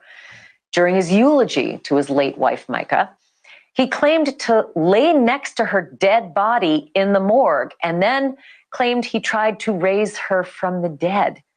Here's how he put it. I got a call late last night. My wife has passed away. And yeah, it was self-induced, and it was up in North Carolina. And we're going to have a funeral for her next Sunday here at 3 p.m. And so it's all I can, I'm just kind of going on adrenaline right now. So y'all pray for me and my kids and everybody. And she wasn't, y'all knew that she wasn't well mentally, and that she needed her medicine that was hard to get to her. I get going on adrenaline. I've been adrenaline fueled many times and had to speak in public and give, closing arguments and make big litigation arguments. And just this week, you get so exhausted. Sometimes you have to go on adrenaline. But the way that he gave this 1 hour sermon and what he just specifically said there, there's only one way to really address that, especially if you're a pastor. You ask for prayers from the congregation. You make an announcement that, this darkness has fallen upon your family. You lost your wife and you need time to process and grieve. And prayers would be appreciated, and maybe ask for some privacy as you grieve. But he gives a full-on sermon, fine. You give a sermon, fine. But the way that he's just talking about it and just giving details of, what happened, she was mentally ill. I couldn't get the medicine to her. It's hard to get the medicine to her. This has been going on for, he's like giving his closing arguments at this sermon is what has been so off-putting to people. And what he describes next is his explanation for it all. I got this laid next to her body and spent down with her body about 4 times this week, and each time it still didn't hit me. I thought she was going to wake up. I even tried to raise her from the dead one time this week. Newsnation correspondent Rich McHugh. Her face cracks me up, man. It gets more and more incredulous as the interview goes on. Asked Pastor John Paul Miller about those comments and those moments, and here's his reaction. One of the things that raised eyebrows initially for the public was when you gave a sermon here and you announced publicly that she had committed suicide. And you attributed it to her mental health. Why did you feel the need to come out with that at that moment? That's a great question. So first, let's discuss why I preached that morning. Is that okay? Okay. So people have been asking that. So have you ever taken any psychology classes or anything like that? Bro, his eyes aren't even red. They're not even red. They're not even red. Like, they're not even puffy. There's not enough with the sniffles and the whiny voice, man. Like, the entire time it's been to this point, we're at the 21-minute mark. He's been carrying on with his voice. He lets go of it like in the last 10 minutes. I don't want to interrupt again. Let's just get through this clip. Very few. Okay, yeah, I haven't taken any. So I would love to find a book or a psychology professor or someone that could tell me the correct response when you spend 7 years trying to keep someone alive by just taking a few pills that their family tells them not to take. Then when they don't take it, they go into a hospital, their family takes them out, and then you spend 3 months trying to get them help when their family's telling them that you're evil and the bad person. And then it finally happens, the thing that you've been dreading for 7 years, then you're trying to prevent for 7 years, then it happens. I don't know what the correct response is, right? Am I supposed to stay home and cry? Am I supposed to go out with my friends? Am I supposed to go to a bar and drink? I don't know what the right thing is, right? As a pastor, should I just get on my knees and pray? I don't know. Most pastors that I know would ask Jesus, and they would sit in a moment of meditation or solitude for maybe a day or two or a week or a month, and they would come to grips with reality. But they wouldn't go on this grandstand trying to implicate Mica's family and her character as he has done. Now, look, if there's evidence out there, there might be evidence that she had a legitimate mental illness where she was prescribed the drugs that he is suggesting she's been prescribed. I just know that his family is screaming loudly in the opposite direction. And I can't ignore that evidence any more than I could accept his. I mean, I want to die in that moment. And so the next morning, I remember thinking, okay, if I stay home, I'm probably going to kill myself. I'm probably going to just go to heaven and be with her and be done. Because I need to be around people, but I don't want to be around people and come to church. I'm not going to preach because then I'll be judging the guy that's preaching the whole time. And I can preach just as easy as I can breathe. So I'm just going to go in the mode of what I'm normally going to do and just continue my life normally until I finally have to deal with what's going on. And so I didn't know what else to do. I didn't know the right response. I wish somebody had told me in hindsight, if I go back in time, I probably would have done the same thing and still preached. And then at the end, and the sermon was about leaving your legacy and the people you leave on earth and your memory that's being left. So I thought maybe that's God. Then I thought, you know what, Mica would want me to preach. That's exactly what she'd want me to do. She'd be telling me to do it. She'd be trying to force me to do it. So I preached. And then at the end of the sermon, when I made the announcement was made. And of course, I'm not in a clear thinking frame of mind. I mean, it's like, it's not like I'm, kumbaya and got it all together. I said what I said because I didn't want them to think that it was because she's a bad person or. She's not a bad person. She just has all these mental health issues that has been on the brink of death for the last 7 years because of multiple implied attempted suicides that nobody could corroborate except from him. This is all hearsay statements that he's recalling from his own words. I want them to know, like, if Mica does anything that's out of character, it's because of her mental illness. It's not because of her. Like, she's a wonderful woman, full of integrity. When she's on her medicine, she's black and white, does the right thing, does not like the wrong thing being done. Off medication, she's a totally different person. And I didn't want them to see her as someone that was bad. I wanted them to know it's just a sickness. Like if you have heart disease or if you have, diabetes or whatever, mental illness, you need medicine to continue going forward. And so, all right. So he's addressed it. The frustrating part in all of this is that, look, JP Miller hasn't been charged with the crime. None of the evidence points to him having committed a crime. If anything, he may be guilty of being a bad husband, an abusive husband even. But is there anything that he can be charged with? He's not been charged with anything, and I'm not sure they can charge him with anything, given the way that the investigation panned out. I know that people are hell-bent on wanting him charged with something. What do you charge him with if the investigation points to Mica Miller taking her own life and there's no other evidence to support any other theory, and even the family has a theory, But even that, like, there was eyewitnesses that came forward. They heard Mica crying and they heard a gunshot. There's no evidence that there was anybody else with Mica at the time, even though there's theories that may fit certain narratives. There's just not. He's not, as far as I can tell, as of right now, JP Miller is not guilty of a crime. Is he guilty of being a douchebag? I don't know. I'm not the moral majority as to douchebags. Is he guilty of being a bad husband? Perhaps. Is he guilty of being a coercive douchebag? Yeah, maybe. He might be. There's nothing right now that you could legally charge him with that's supported by any of the evidence that's going to stick. But you have this guy, he's leading a church. What I will say is this. I used to be involved with churches. I used to be a part of church leadership. And the reason why I got out of it was because it was so unpalatable, because there was guys like this that were placed in positions of power that I just, you know what? I'm not following that guy. There's no effing way. They really don't like it when you ask questions. And I asked a lot of questions. And so me and church just didn't mix. This effing guy is in charge of a congregation, in charge of a flock, in charge of whatever. And he has used his position of influence to, at the very least, dismiss his wife's boyfriend, ex-wife, as she was going to be, because she had filed for a divorce. I don't know what he's guilty of. Well, I do know. He's right now not guilty of anything. The frustrating thing for all of you and for myself as well is that we could recognize that this guy is a 100% douchebag because of the way that he's acting. Clearly, look at his face right now, just on camera. His eyes are lily white. There's not a single tear that was shed throughout the course of 23 minutes of him talking in that whiny voice.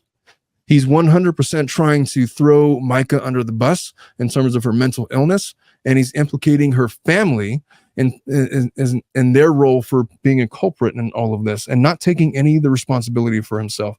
Most men that I know would be like, gosh, man, I wish I could have just done this better. I could have done that better. I wish I could have just talked to her, but I'm so closed-minded. I just can't.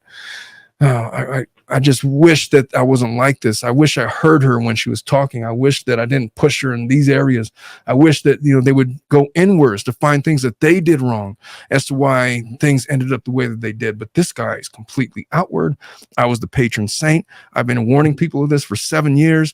All of these hearsay statements about Mica expressing various states of mental illness, which, by the way, can't be corroborated ever because it's never been recorded ever.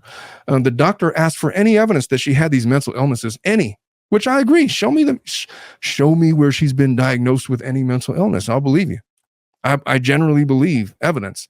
I just haven't seen it. He hasn't, but to be fair, he's not really required to produce any of it.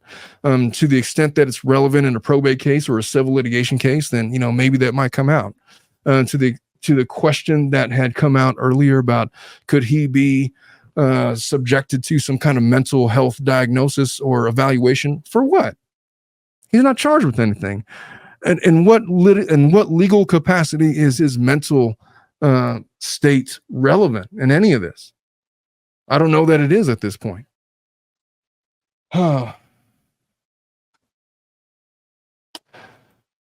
Folks, it's an upsetting case for a lot of different reasons, because, sometimes when we cover guys like this, there's a very clear evidence of wrongdoing, and it's very easy to pick them off. But at this point, this guy, he might be 100% sincere in that he's this narcissistic sociopath talking about his wife this way, who's been gone. And there's not a damn thing that anybody could do about it because he didn't legally do anything wrong. He was just a dick in the entirety of his marriage. And there's nobody, willing to go against him because of his position of authority, because of his lawyers threatening everybody not to make any defamatory statements. That's my personal opinion. And I'm sticking by it. I'm sticking by it based on the video evidence of what's out there on the internet. Let's continue on with some more clips of this, because there are certain that's not even the worst of it, folks. Talked about him raising from the dead. Do you guys remember when he wrote a letter to Mica saying, look, I'm sorry for posting naked pictures of you on the internet, but it's only up for an hour. I'm an asshole for doing it, but and he had reasons. Now he outright just denies it. Let's go into it. Miller, apologizing and admitting all of the awful things that he did to her, photo of her online. Well, now the pastor says he didn't do most of that. He says he only wrote those things at her behest. And he's got a message for all his critics out there who say he drove her to suicide. We're going to play it for you next when our News Nation exclusive interview with Pastor John Paul Miller continues. So, of his conversation with News Nation correspondent Rich McHugh. Would you characterize your relationship with Mica as healthy? oh man, when she was on her medicine, we had the greatest marriage you could ever imagine. We spent every day together. I don't know any other couple that spends every day. So we wake up, she'd kind of wake up before me. Okay. When I heard this the first time, it was ultimate cringe. It was super cringe. Where's Melissa? Hey, Melissa? Melissa? Is she on the phone? I need her in here for this part. Folks, give me a second. Melissa, come on in. I need you in here for this part. ¿Por qué? Just Why? come on in. Put on your mic. Welcome Melissa DeCastro to the stage. Let me get you on the stage. There you go. All right, everybody can see you on camera. I just want you to know that. You got your headphones on? Yeah. Count to 5 for me. 1, 2. You're good. All right. I just need you in here for this part. Hey Dominic, could you fix her mic? I don't know what she's doing. No. Yeah. Are you good? Yeah. Okay. Mica Miller, JP Miller is describing a day in the life of his marriage with Mica. Okay. I just want you to evaluate and just give me your raw thoughts on what he says. Could you make sure you shut the door so there's not an echo? Of a day in a marriage. A day in the life of his marriage with Mica. Okay. All right. Let's continue. I'm going to set this at normal speed. I need the full effect. All right, here we go. But we go work out together every day, 5 days a week. We eat lunch together every day. We would work together every day. We'd pick up the kids, do stuff with the kids every day. We'd go to dinner every night together. Then every night we would have our routine. So there's 3 things we would do. We would either sit in the bathtub together for 2 hours until the water went from steaming hot to ice cold. That's a normal married couple? How often have you ever sat in the bathtub with your husband for 2 hours? Never. I would be so bored. It's like, what are we doing in here? So it's like, And I've been married for almost a month, so it's technically newlyweds. You know the time. you guys are newlyweds. Yeah. I did that once with my wife. It was like, okay, it's time to get out. I'm bored now. Once. And I'm sure you did not spend 2 hours in there. Bro, it was like 5 minutes, 10 minutes. It's like, okay, I'm ready to, are we done? Okay, we're good. Bye. Yeah, could we go get ice cream or whatever? We're on a boomer vacation. We're like away in wine country. And having I don't know, we're like in a hotel room and like doing wine tasting and stuff. Yeah. And like, oh look, there's a jacuzzi in the room. It's like, and then we jumped in there and it was like, after 5 minutes, are you good? I'm good. Let's go get some pie. Pie and ice cream.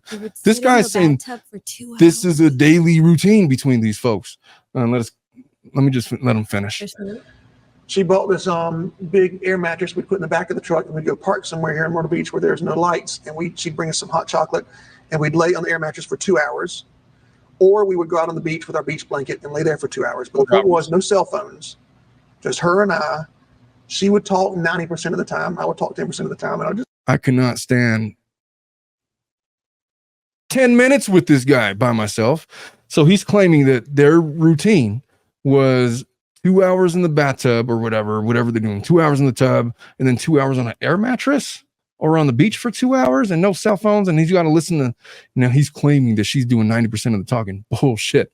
Have you listened to this guy in this video? Well, I know you haven't been in here. You've been doing stuff. But this guy is a talker. There's no chance that it's 90%. They might be. I don't know. I'm just saying it's a bizarre recount of their daily routine. And if that was indeed the daily routine, you know what that's the hallmarks of? An obsessive, compulsive, narcissistic, insecure, controlling individual that's imposing his will upon his wife. And his wife might have been subjected to this through the entire portion of their marriage. Now I'm going to go through her list, but this is what he's claiming was their daily routine. I know of no women Omar, that would be that's down. not even a honeymoon routine. It's not even. That's not even like a wedding night routine. No. Get the fuck out of here for 2 hours. You're going to get all wrinkly and stuff. And like then you're going to take an air mattress and put it in the back of a truck for another 2 hours. an air mattress. Come on, man. It just doesn't make sense. Let him finish his point. Just listen. And so every night, 2 hours, we'd hang out together. And so was our marriage healthy? It's probably as healthy as any other American marriage. Have you ever abused your wife? Never, not once in any way, shape, or form. I took better care of her than anybody could ever take care of her. I never made her. I took better care of her than anybody could ever take care of her. You know what that sounds like? That sounds very compulsive. That sounds like every abusive client that I've ever represented. It sounds like every abusive ex-husband of every female that I've ever represented in this position. That nobody's ever going to treat you as good as I can. When a guy says stuff like that, it is 3 red flags. Hey, Dominic, don't say shit like that to women. No. Look, there's a reality to all of this. There's 8 billion people in the world. There's 4 billion men and women, presumably, right? If your partner is saying stuff that nobody's ever going to love you the way that I can, it's 100% bullshit. And if they've delved into that branch of psychology, 100%, they're insecure and saying stuff to you to try to coerce you into a relationship with them, of the likes of which is likely either currently abusive or in the very near future going to become abusive. Let's continue. Asked her to clean the house not once in 7 years of marriage. She never had to cook a single meal. She never had to work. She was never harmed physically in any way. In a letter or in an email you wrote to Mica, you apologized. Yes. Right? You apologized for tracking her, for messing with her tires, for posting the picture. So that's all true, right? So great question. I'm so glad you asked that, actually. If I wanted to lie about that, I would just say I never wrote the letter, right? Because how can you prove that I wrote somebody a letter? There's no signature, there's no name, it's not in my handwriting. But I 100% wrote the letter. And I did it because the night that she was with me, the last night we were together for 4 hours, at one point, because the whole 4 hours I'm trying to get her to take her medicine. And then she said, my family doesn't want me to. They don't want me to come inside the house. Maybe it's your house, come inside. So finally get to the point, she says, you know what? I'll take my medicine and I'll come home if you'll give me $10,000 and if you'll write me an apology letter. So let me understand this correctly. The letter, the email that you wrote to Mica, apologizing for hiring a PI, tracking her, messing with her tires, and posting a topless photo of her. You wrote that, you say, yes, but sir. Now you're saying that you didn't actually do these things. I did the PI thing, but so over the years, what I've learned with her is when she's in a delusional state of mind, I have to play into it in order to get her back on medicine. So the first year or two, when she'd say something, I'd say, that's not true, that's not real. She'd get mad and blow up and, knock a hole in the wall or something like that.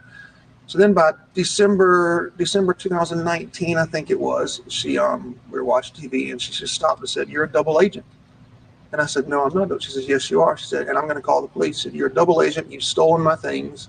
And I'm going to put you in jail.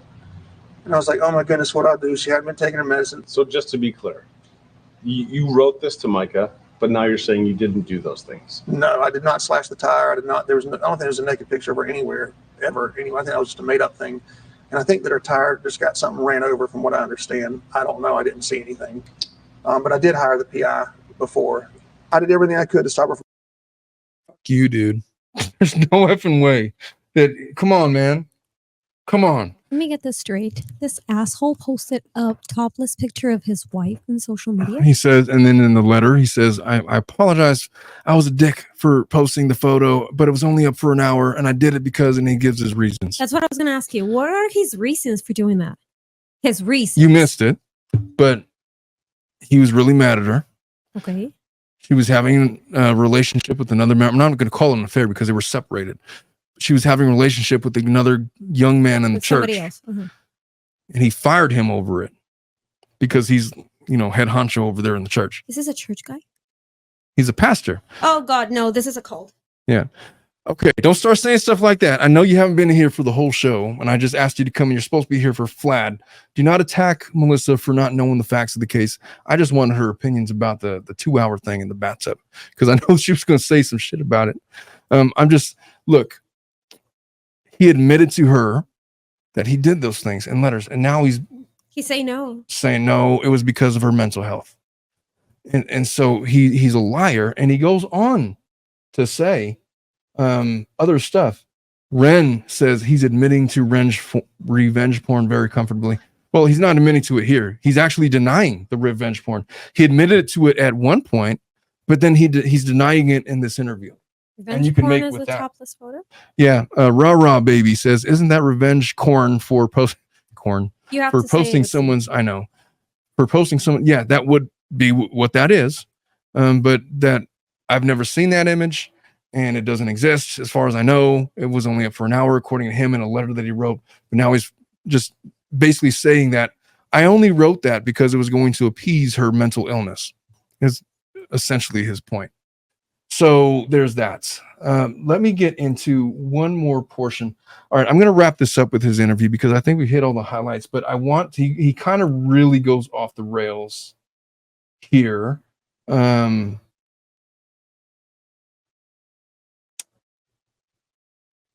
At 36:05. Let us take a look at this. So he had sent a photograph of him dressed as Spider-Man. You can look at my screen if you wanted to see. This is him and Mica. Mica looked like she's dressed as a Wonder Woman. He's dressed in Spider-Man. He's in a full-on Spider-Man suit. He told Newsweek that this was him. And then they're asking him about it now, and he gives this weird rambling response. Let's listen to it. Says wonders if you have identity issues and this need to align with superheroes. What's your reaction? What's the reason for the Spider-Man? Well, first of all, I can neither confirm nor deny that I've ever put on a Spider-Man costume. But you'll never see me in the same room with Spider-Man, I will say that. That is obnoxious. Could I just paint the context? Listen, he's here to give an interview about the demise of his ex-wife. Well, it was never an ex. His wife. He passed away.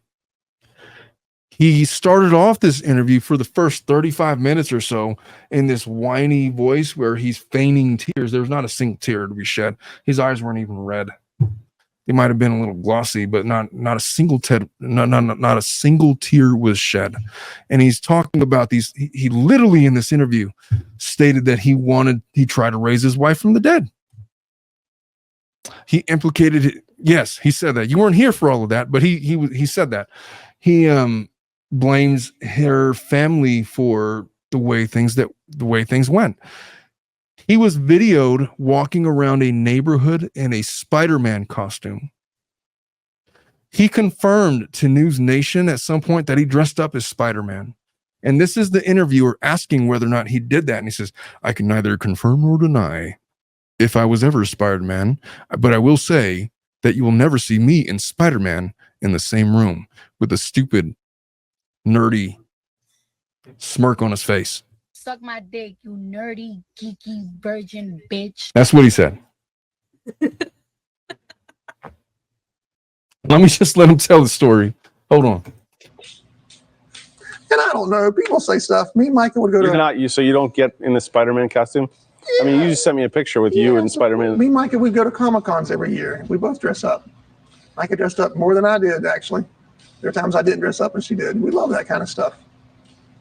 She was Wonder Woman, she was Spider-Woman, she was Mystique, she was a lot of different characters. So you're not even going to grant that there's something odd here? No, I'm not. No. Can I just say that in my opinion, Dominic, maybe you could agree with me. Is it me or does this guy have the most punchable face that you've ever seen in your life?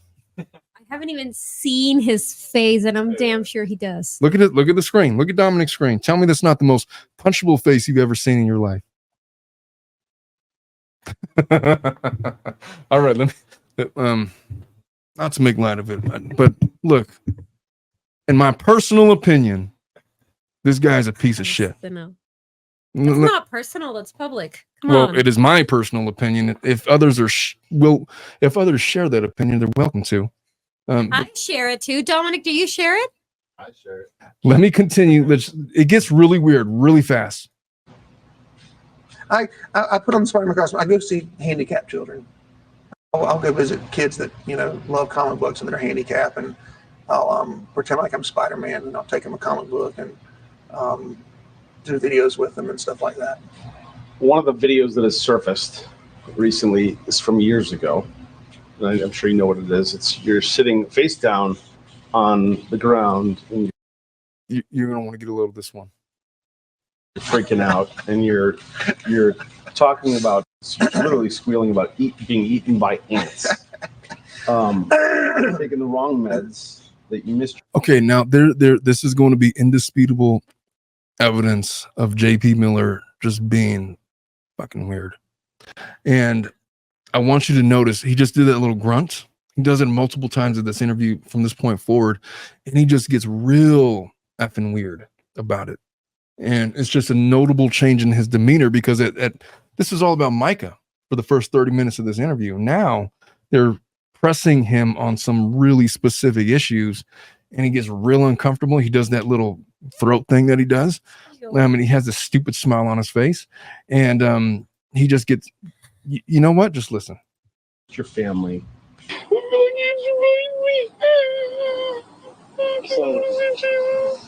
You're dumb. Is your medication something they gave you?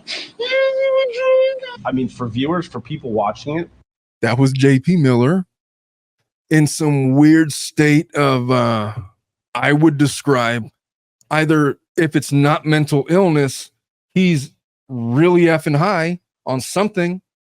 He's talking about ants are eating him. Could we just play that again? Can we play that again? It sounds like the little child voice I speak to my dog into. I was at the gym when I listened to this for the first time. I was like, what the fuck is that? That was JP. Let's listen again. And we're going to hear his explanation.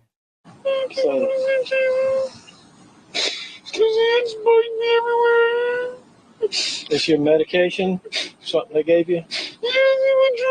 I mean, that sounds like my 4-year-old daughter. Dad only hit me. Scrape my knee.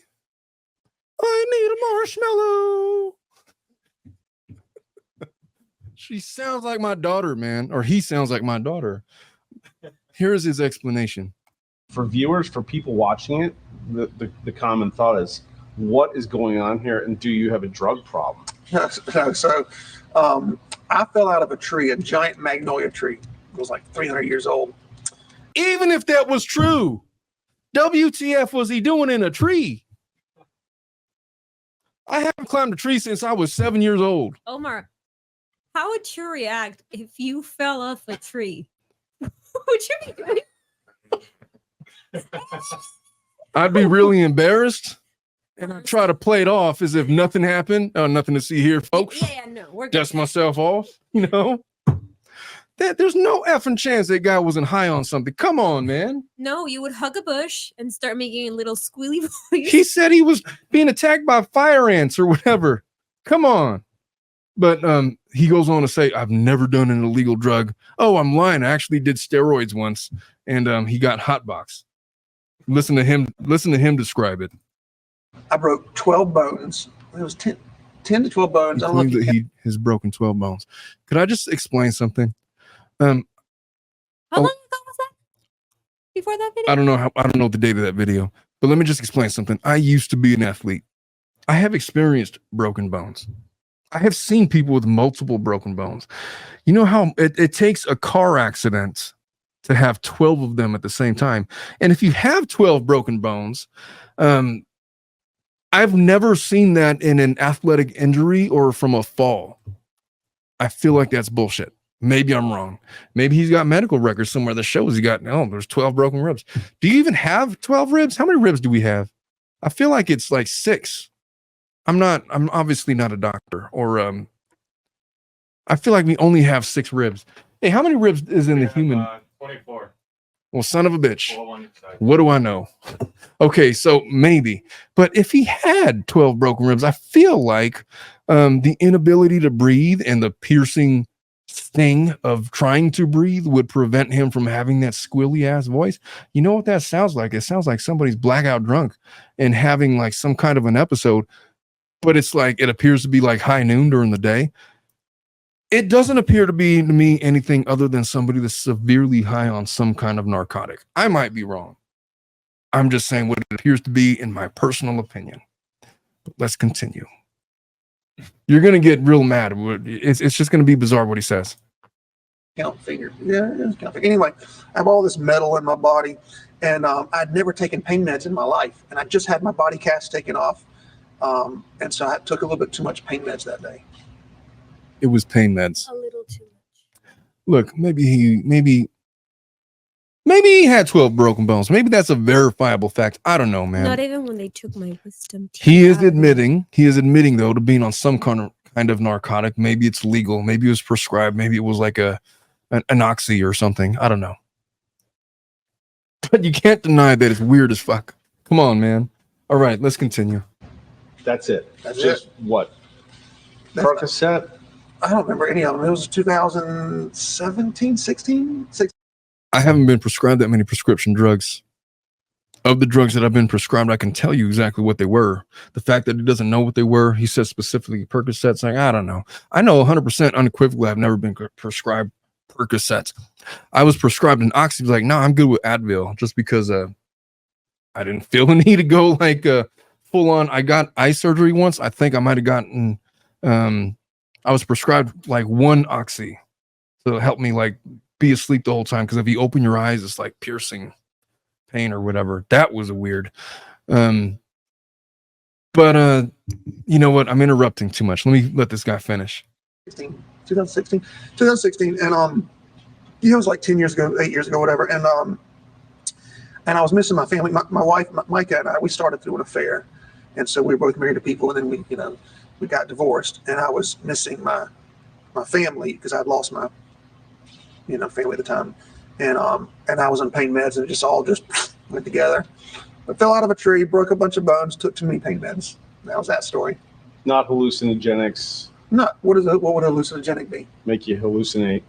I'm sorry, I got to cut in, man. But when somebody, what's a hallucinogenic? What's a what? A hallucinogenic. Something that makes you hallucinate. I don't know. It's redundant. If I were to ask you that question, would you ask me, what's a hallucinogenic? I hate it when people do this kind of thing. When they don't want to answer a question, they ask stupid questions like that. You see it with lawyers. I don't know. What is assault and battery? I don't know, dipshit. You went to the state bar to figure out, you passed the California state bar where that was an MBRE question. What do you mean, what's an assault and battery? Well, what do you define it to mean?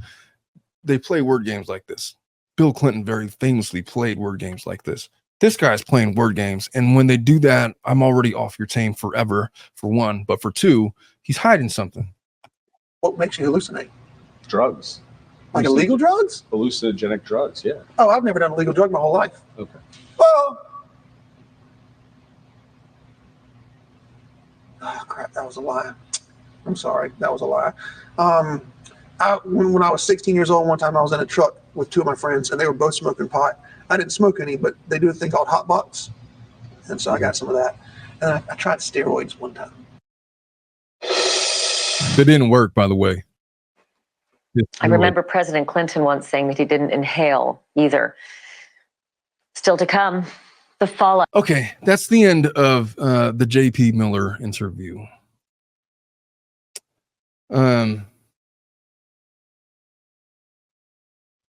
Oma says, yet in another interview, he said something about being on acid. I haven't seen that interview, but I wouldn't doubt it. I would not doubt it.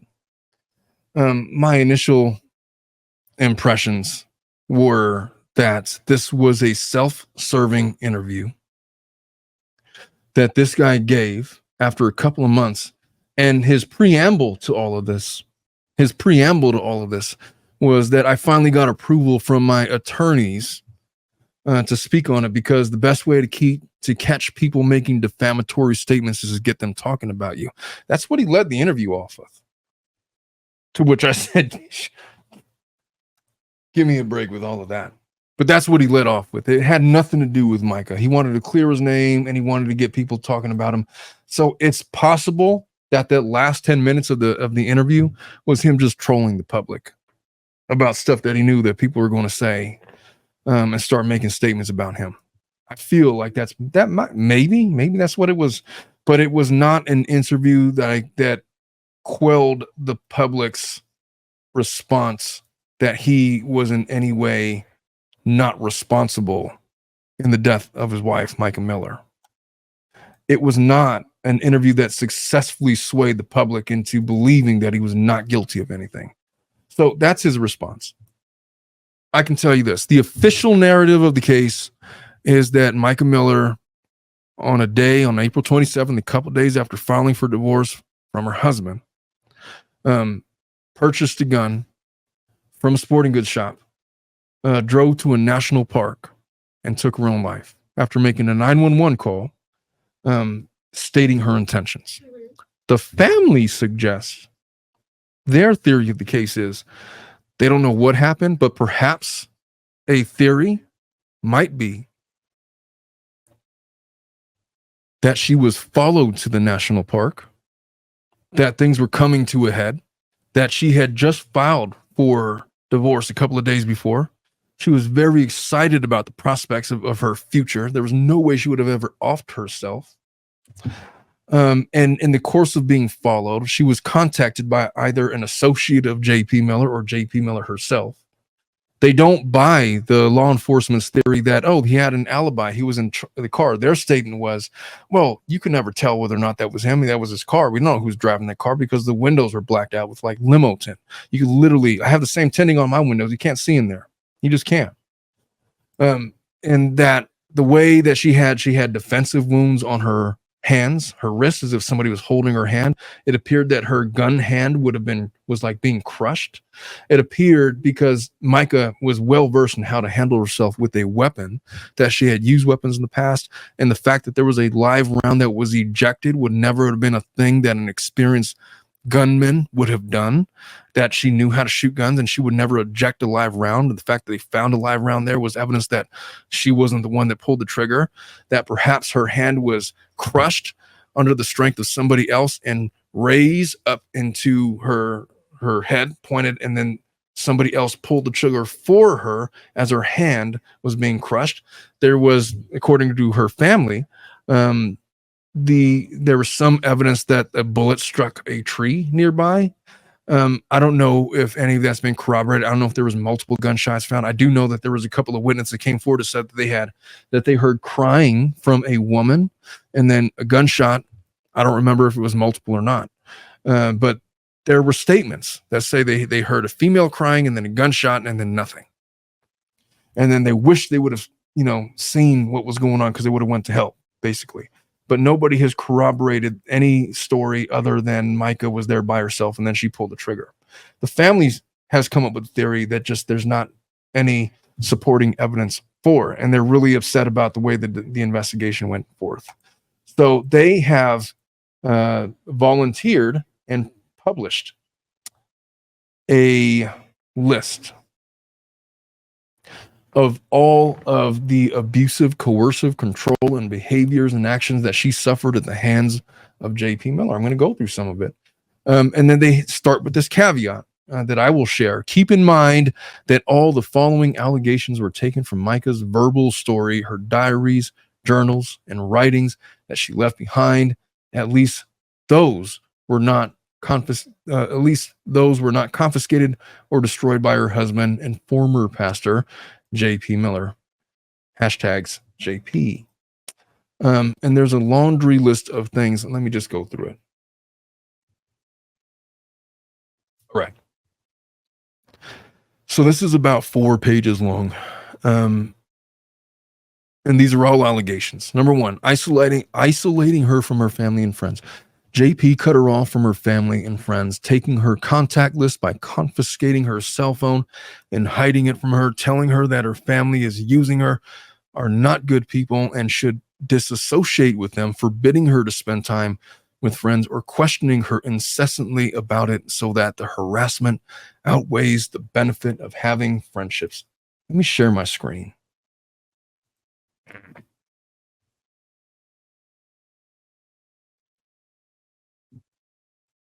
we go. All right, so you guys can see what I'm reading.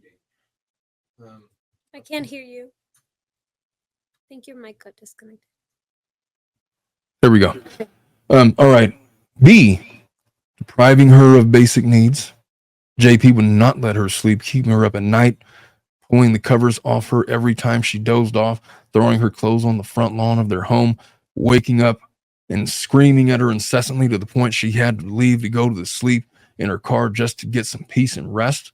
Stalking, tracking her whereabouts. JP hired private investigators to follow and track her and put multiple GPS tracking devices on her car. After they separated, he would follow or find her by GPS tracker, and then he would drive by her slowly to make sure she saw him. He would walk into any place she was and go up to the table or area and make comment or stand afar so she could see that he was present. We have clients that are suffering from that very thing right now. Monitoring her communication. JP took her cell phone, went through her text messages, call logs, claims he found 18 people had texted her that they were willing to listen to her if she wanted to talk about her husband, admitted in a recorded sermon. He admitted that apparently. JP hacked into her email, iCloud account, Facebook account, took over her identity. This tracks as somebody that is obsessed with his wife and is abusing her in this way, controlling, narcissistic, coercive, taking control over aspects of her life. JP controlled who she could associate with, where she could go, all aspects of her life as stated herein throughout, took her driver's license, wallet, purse, car, and house, keys, changed locks on the doors, depriving her of support services. JP took her cell, her car, Apple Watch, convinced her she did not need a lawyer.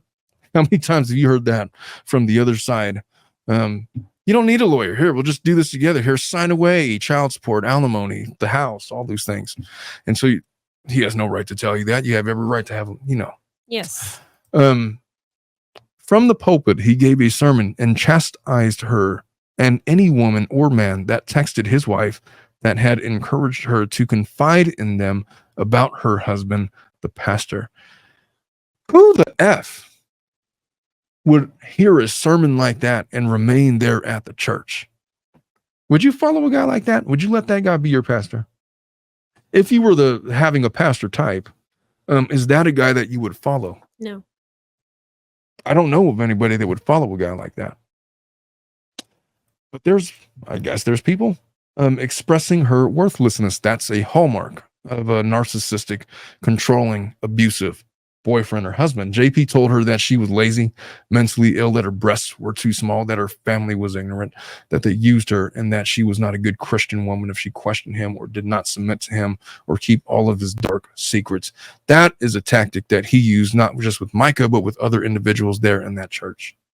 Her breasts were too tiny. Most men don't give a shit.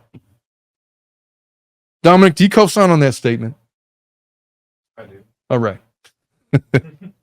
Humiliated, degraded, dehumanized her. JP forced her to submit to humiliating sexual acts that disgusted and hurt her. He would tell her she was mentally ill and have her hospitalized against her will. He put her down for having ideas or getting inspired by outside influences, telling her or others that she fell for anything, i.e. not smart.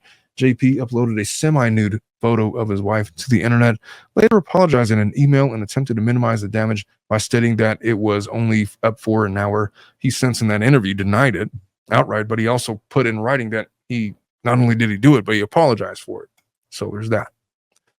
He prevented disclosure to authorities. When Mica would threaten to expose JP, he would ramp up his abuse and tell her that if she did, then she was not a Christian woman, not a dutiful wife, and that she was acting like the judge. Only God is the judge, and that she was required by the Bible to protect him and not disclose what he did to her. In fact, according to JP, the Bible says she is supposed to forgive him or his abuse, and as a dutiful wife is to obey her husband, and if she does not, she is sinning. Financial abuse. JP paid her less than minimum wage for more than half full-time employment in the church. irrelevant. What type of church is this? What type of religion? I'm assuming that it's some kind of a non-denominational Christian organization. I have no knowledge of what it actually is or what they actually believe, but it purports to be a Christian offshoot or a Christian church altogether. That's all I know. Going back to what that Because I'm TikTok Catholic, doctor. and I took my premarital course and everything to get married by the church, and they never said that kind of shit. And if they would have, my face would have kicked me out. Could I just explain something? Look, most mainstream religions would never share a message like that. No. But you know where that comes from? Imagine that you have an abusive boyfriend. Now imagine that abusive boyfriend or husband is in a position of leadership in a church, such that hundreds, if not thousands of people are beholden to his whims because he's been ordained by God to give them messages from the Bible or from God himself. If you are of the inclination to coercively control your partner, you might take statements that are in the Bible and twist them to manipulate and control a spouse. And he wouldn't be the first person to do that. Very famously, there's a movie starring Robert Pattinson, actually based in real life, where he was a pastor and he would like groom all this young girls to rape them. And then he like got pregnant like everybody in the village. And then according to the Bible and his word, you're not supposed to tell this to anybody because then you are breaking the sacred bond between pastor and yeah, I can say shit like that to you all the time, you know. And you know, if you don't know any better, or if you're already subjected to that person's leadership, then there's not much that you really do or say about it. It just is what it is. There's countless instances of that occurring where people use their position of influence and power to commit sexual atrocities on the flock, on the congregation, underage or otherwise. David Koresh, the Jamestown Massacre. More recently, there was who was that yoga guru? Bikram Yoga. Remember that guy? He used yoga as a means to commit sexual atrocities on his yoga followers. Not even a religion. you know that something like that almost happened to me. Thank God. Do you want to share or no? You don't have to. I was 23.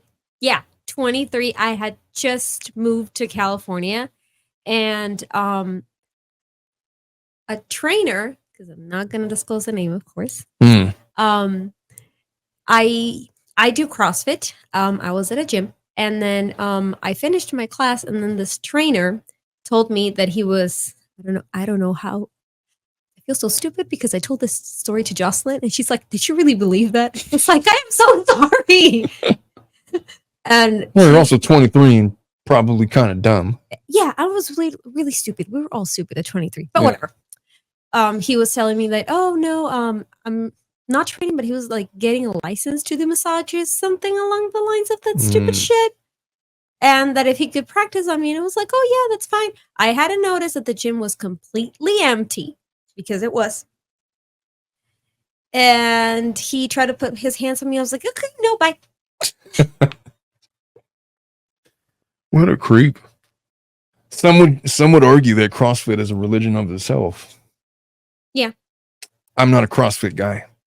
I'm just saying that I've heard stories similar to that before. It tracks. Going back to her list, threats to hurt her family, or himself. If she hinted at exposing JP's abuse, he threatened to commit suicide or that he would jump off a bridge. He also made similar threats if she said she wanted to leave or divorce him, or if she refused to return to him after he threw her out. He threatened her family with gun violence. JP threatened to divorce her if she did not obey him, and if she did not take the pills he gave her. There's just listed threats to a child, and then NA. I'm not sure what that's about. Threats to reveal or publish private information. JP would make videos of her in private settings and then threaten to upload them if she did not do what he wanted. Can I just say something? Well, this is a North Carolina case, not California. If any of my family members or my sister told me that that was going on with one of their husbands, there'd be a whole different conversation to be had. What kind of stupid pussy ass shit is that? Assault. JP kept many guns and knives in their home. He punched holes in the walls during his fits of rage and said he was on the way, armed and ready. When he demanded she leave her sisters and then come home, JP kept her in a constant state of panic and fear that she would do something to trigger him. Look, I want you folks to just understand and remember that all of these are allegations that have not been proven, and JP has not been charged with any of this. This is her family's interpretation of all of the communications that Mica has had with them, and her retelling of all the atrocities that have been committed against her. So while she was hospitalized, JP demanded that she have sex with him while she lay in the hospital bed. JP forced her to perform sexual acts against her will and demanded that she watch him in sexual acts with others and forced her to sit still so others could touch her body against her will. JP told her and preached on Sunday that if she did not submit to his every request for sex in any manner he desired, then it was her fault if he got his needs fulfilled by another woman or man.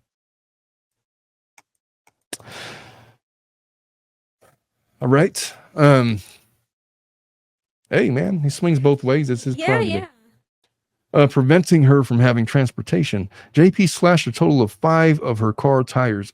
He inserted razors in her tires, potential to cause her to wreck. JP took her vehicle that was titled in her name and paid her solely by her and hid it from her. In order to be able to get to work, she was forced to buy a second vehicle, thus giving her 2 car payments and insurance costs. JP took her purse, driver's license, and her car keys to prevent her from leaving the house, interfering with her work. When she worked at the church, JP would randomly fire her for disobeying him, and then he would hire her back if she agreed to certain sexual acts or some other list of demands. I'm guessing this woman doesn't have any friends, or did not have any friends. Here's the story. The story is that she came into contact with him when she was 14 years old. And he was? The family believes, how old would he have been? Like 19? Okay. Older, maybe? Okay. No, I think it would have been like much older, like in his 20s. I don't know the exact age, but it's older than 19. It would have been, I think he's like 10 years older than her, basically. So 24, let's say. Yeah, let's just say that. The family believes that she was groomed from a very young age by this guy. JP himself stated in the interview that they were both married to other people and they committed adulterous acts together. They were, exactly. Yeah, and so the grooming process, if it started at all, would have been around 14, according to the family. So they allowed this to happen? I mean, I got to assume that the family had no idea what was going on. I mean, she was married to a whole other person before she ended up getting married to JP. And so, but he might have planted seeds at 14, 15, 16 years old as she was growing up in the church. And she might have taken had a personal affection towards him, given his stature in the church and his aura of control over the church and the congregation. And she had not developed her full brain before she made certain decisions about this guy. Because I know for a fact that any normal woman not groomed would not subscribe to these things. Most people would not, unless they've been in this relationship for a while and have been abused for a while and have been manipulated for a while and placed under psychological pressures for a long time, perhaps dating all the way back to 14 years old. So there's that. Emotional abuse. There's this statement here: the above tracks the originally proposed bill, and the below are additional behaviors that may be added to the bill. So there is this bill that has to deal with coercive behavior that the family is trying to get passed through legislation and renamed as Mica's Law. Mm-hmm. As a result of the things that she has done. And they outline these things. In federal court or in North Carolina? I believe it's in state court. I don't know if it's federal or not. Emotional abuse, everything stated above and below, and even more that cannot be told due to the humiliation of it to the victim, Mica. Ignoring requests and commands to leave her alone. She asked him over and over to leave her alone, but he would not. After a police officer warned him to leave her alone, he trespassed into her gated community to leave a present or gift on top of her car. Cruelty to her dog. JP threw Mica's belongings out of the house and then demanded that she come to get her dog. She could not keep the dog at the apartment she was staying in the time, and he knew that. When she did not immediately get the dog, he took the dog to her apartment, tied the little dog to the front door handle. Stop. Please. No, I'm going to continue.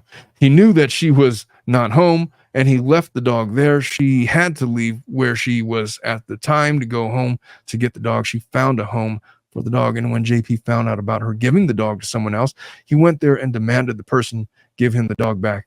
Let him show up to my door demanding the dog back, and we'll see how well that goes. But I will tell you this, in this small town in North Carolina where he lives, there is allegations that he had such ties as to law enforcement where he was giving a badge titled pastor.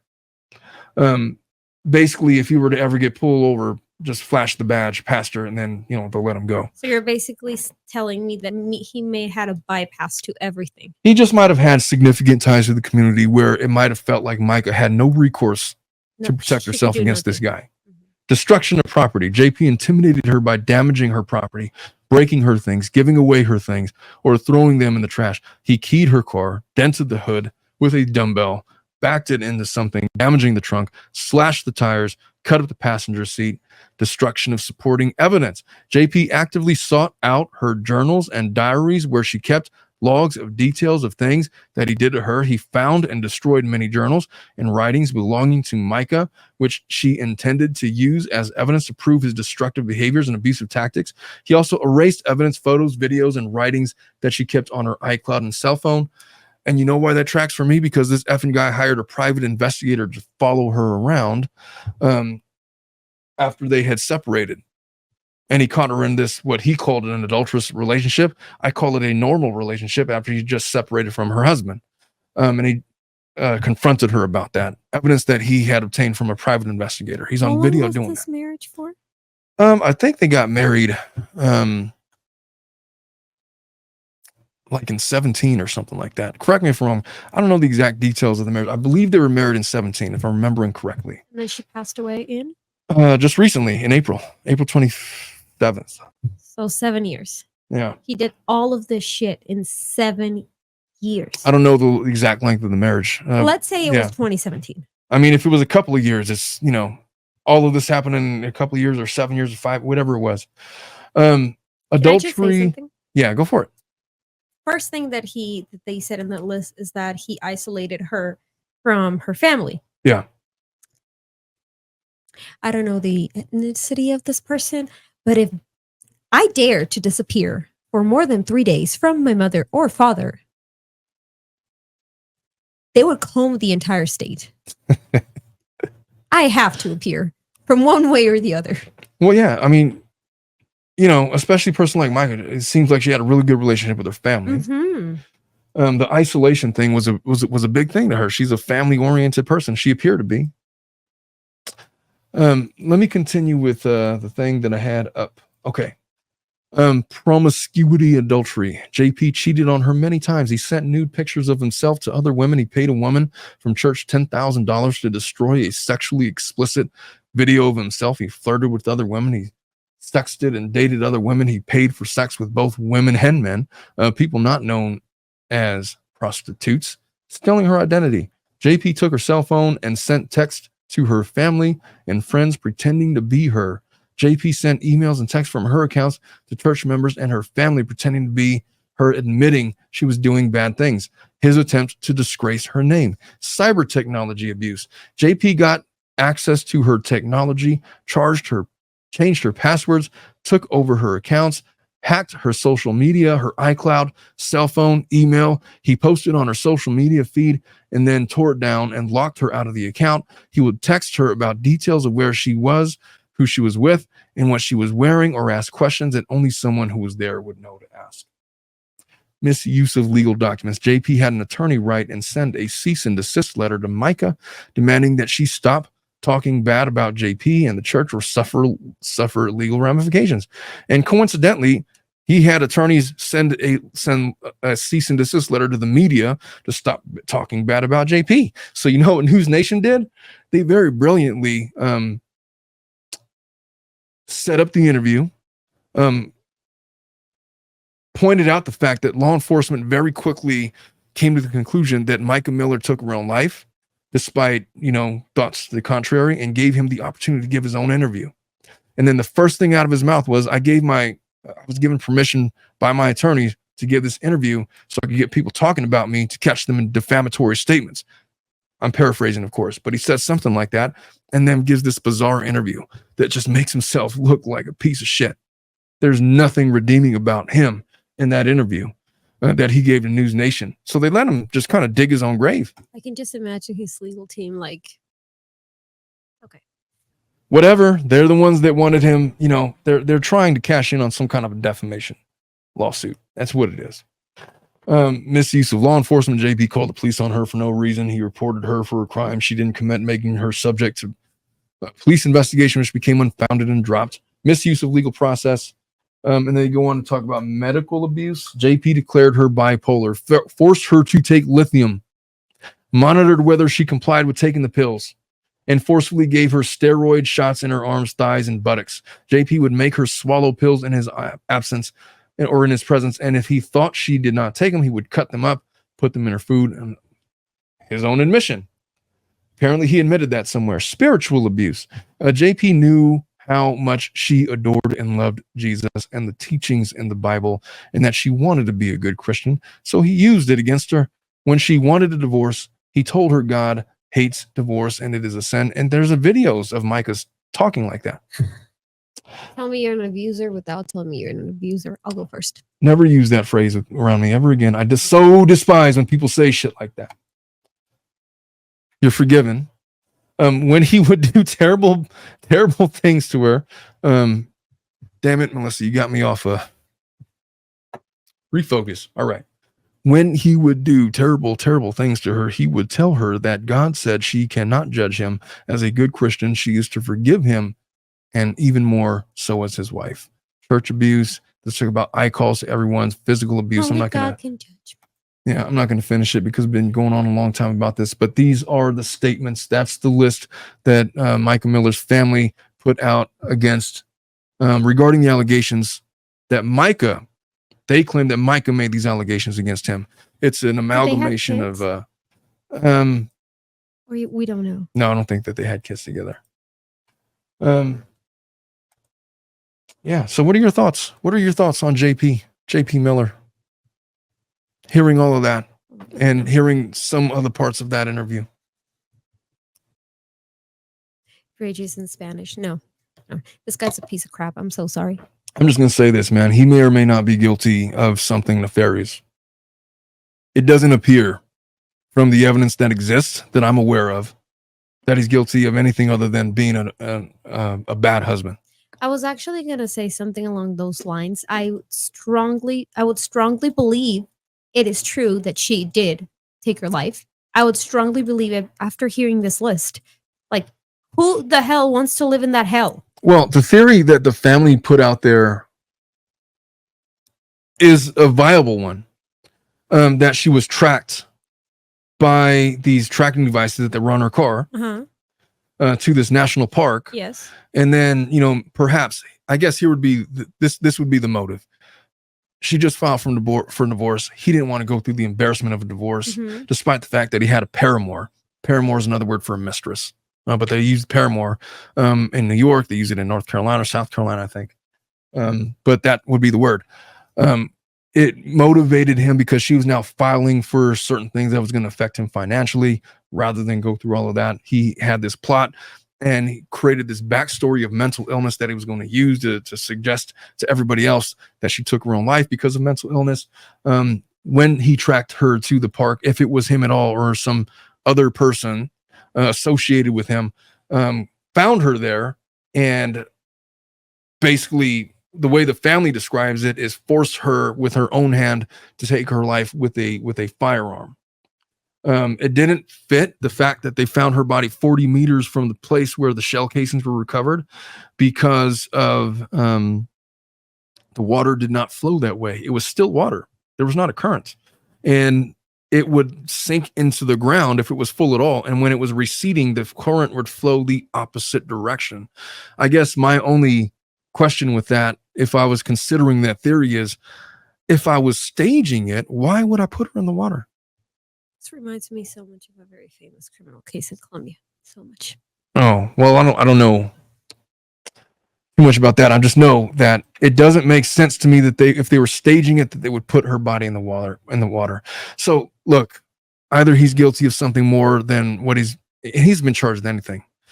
But if she took her life, then really what we're asking for is the depths of domestic violence. How far does it stretch? To what depths? And if it results in something like this as a result of severe mental manipulation, and assault and affront to your mental health, to what degree should we make people culpable for those levels of abuse in the event that it leads to somebody unaliving themselves? That's kind of where we're going with this, because we don't have any evidence. You can't just make up facts. The facts are what they are. They got pictures, they got surveillance, got her voice. Oh, it's AI. Yeah, I haven't seen any corroborating evidence that it's AI. Maybe it is. I don't know. I just haven't seen it. There's a lot of theories out there. You could track the whole, maybe JP was following her, but there's not. The evidence out there suggests he has an alibi. Then the family's like, well, you can't see who's in that car. Maybe, but I get what they're saying. Unfortunately, there's not really anybody really investigating it any deeper than it's already been investigated, and here we are. So I'm revisiting this case from a couple of months ago. I have looked for any corroborating evidence whatsoever that I would rely upon to suggest that this was an AI generated 911 call, and it just doesn't exist for me. You could come up with all the theories. People got upset with me in comments about how could you dismiss the AI? Did you consider this, and that? Look, I don't see any evidence suggesting it was AI, other than these outlandish theories that are unsupported by evidence that anybody gives any credence to. So I'm not saying that it didn't happen. I'm just saying I don't have the evidence, and nobody else seems to have it either, because I've looked far and wide, and it's been a few months now. Does it mean that it's not going to come out? No, it doesn't. It might come out a year from now, 5 years from now. Who knows, man? I just know that I haven't seen it now. What we have right now is, it appears to me, Mica Miller was severely abused, in my opinion, by this man, JP Miller, who's not looked upon favorably by anybody that I've ever seen speak on him. I'm sure he has his supporters. He's got his family members. He's got his congregation. Somebody is standing behind him, I'm sure, and supporting him. But the people that have looked at this, through objective eyes, almost universally, know that he was up to no good in the way that he treated his wife. And his accounting of this, like it was some fairy tale Disney Beauty and the Beast kind of a marriage where they're living happily ever after, just doesn't track with the evidence that's out there, with the video evidence of him berating his wife, with him crying because he fell out of a tree because he's being attacked by murder ants or whatever, fire ants. The lies, the verifiable, demonstrable lies that he spouted off in his interview about him not ever taking illegal drugs. His family said, oh, come on, man. We know that he was taking illegal drugs. And they say that they have evidence. I trust that they have evidence. I haven't seen it, but they say they have evidence that he was a liar. Now, that hasn't been corroborated by anybody. This is really, at this point, Mica's family versus JP's statements, and they have differing opinions of things.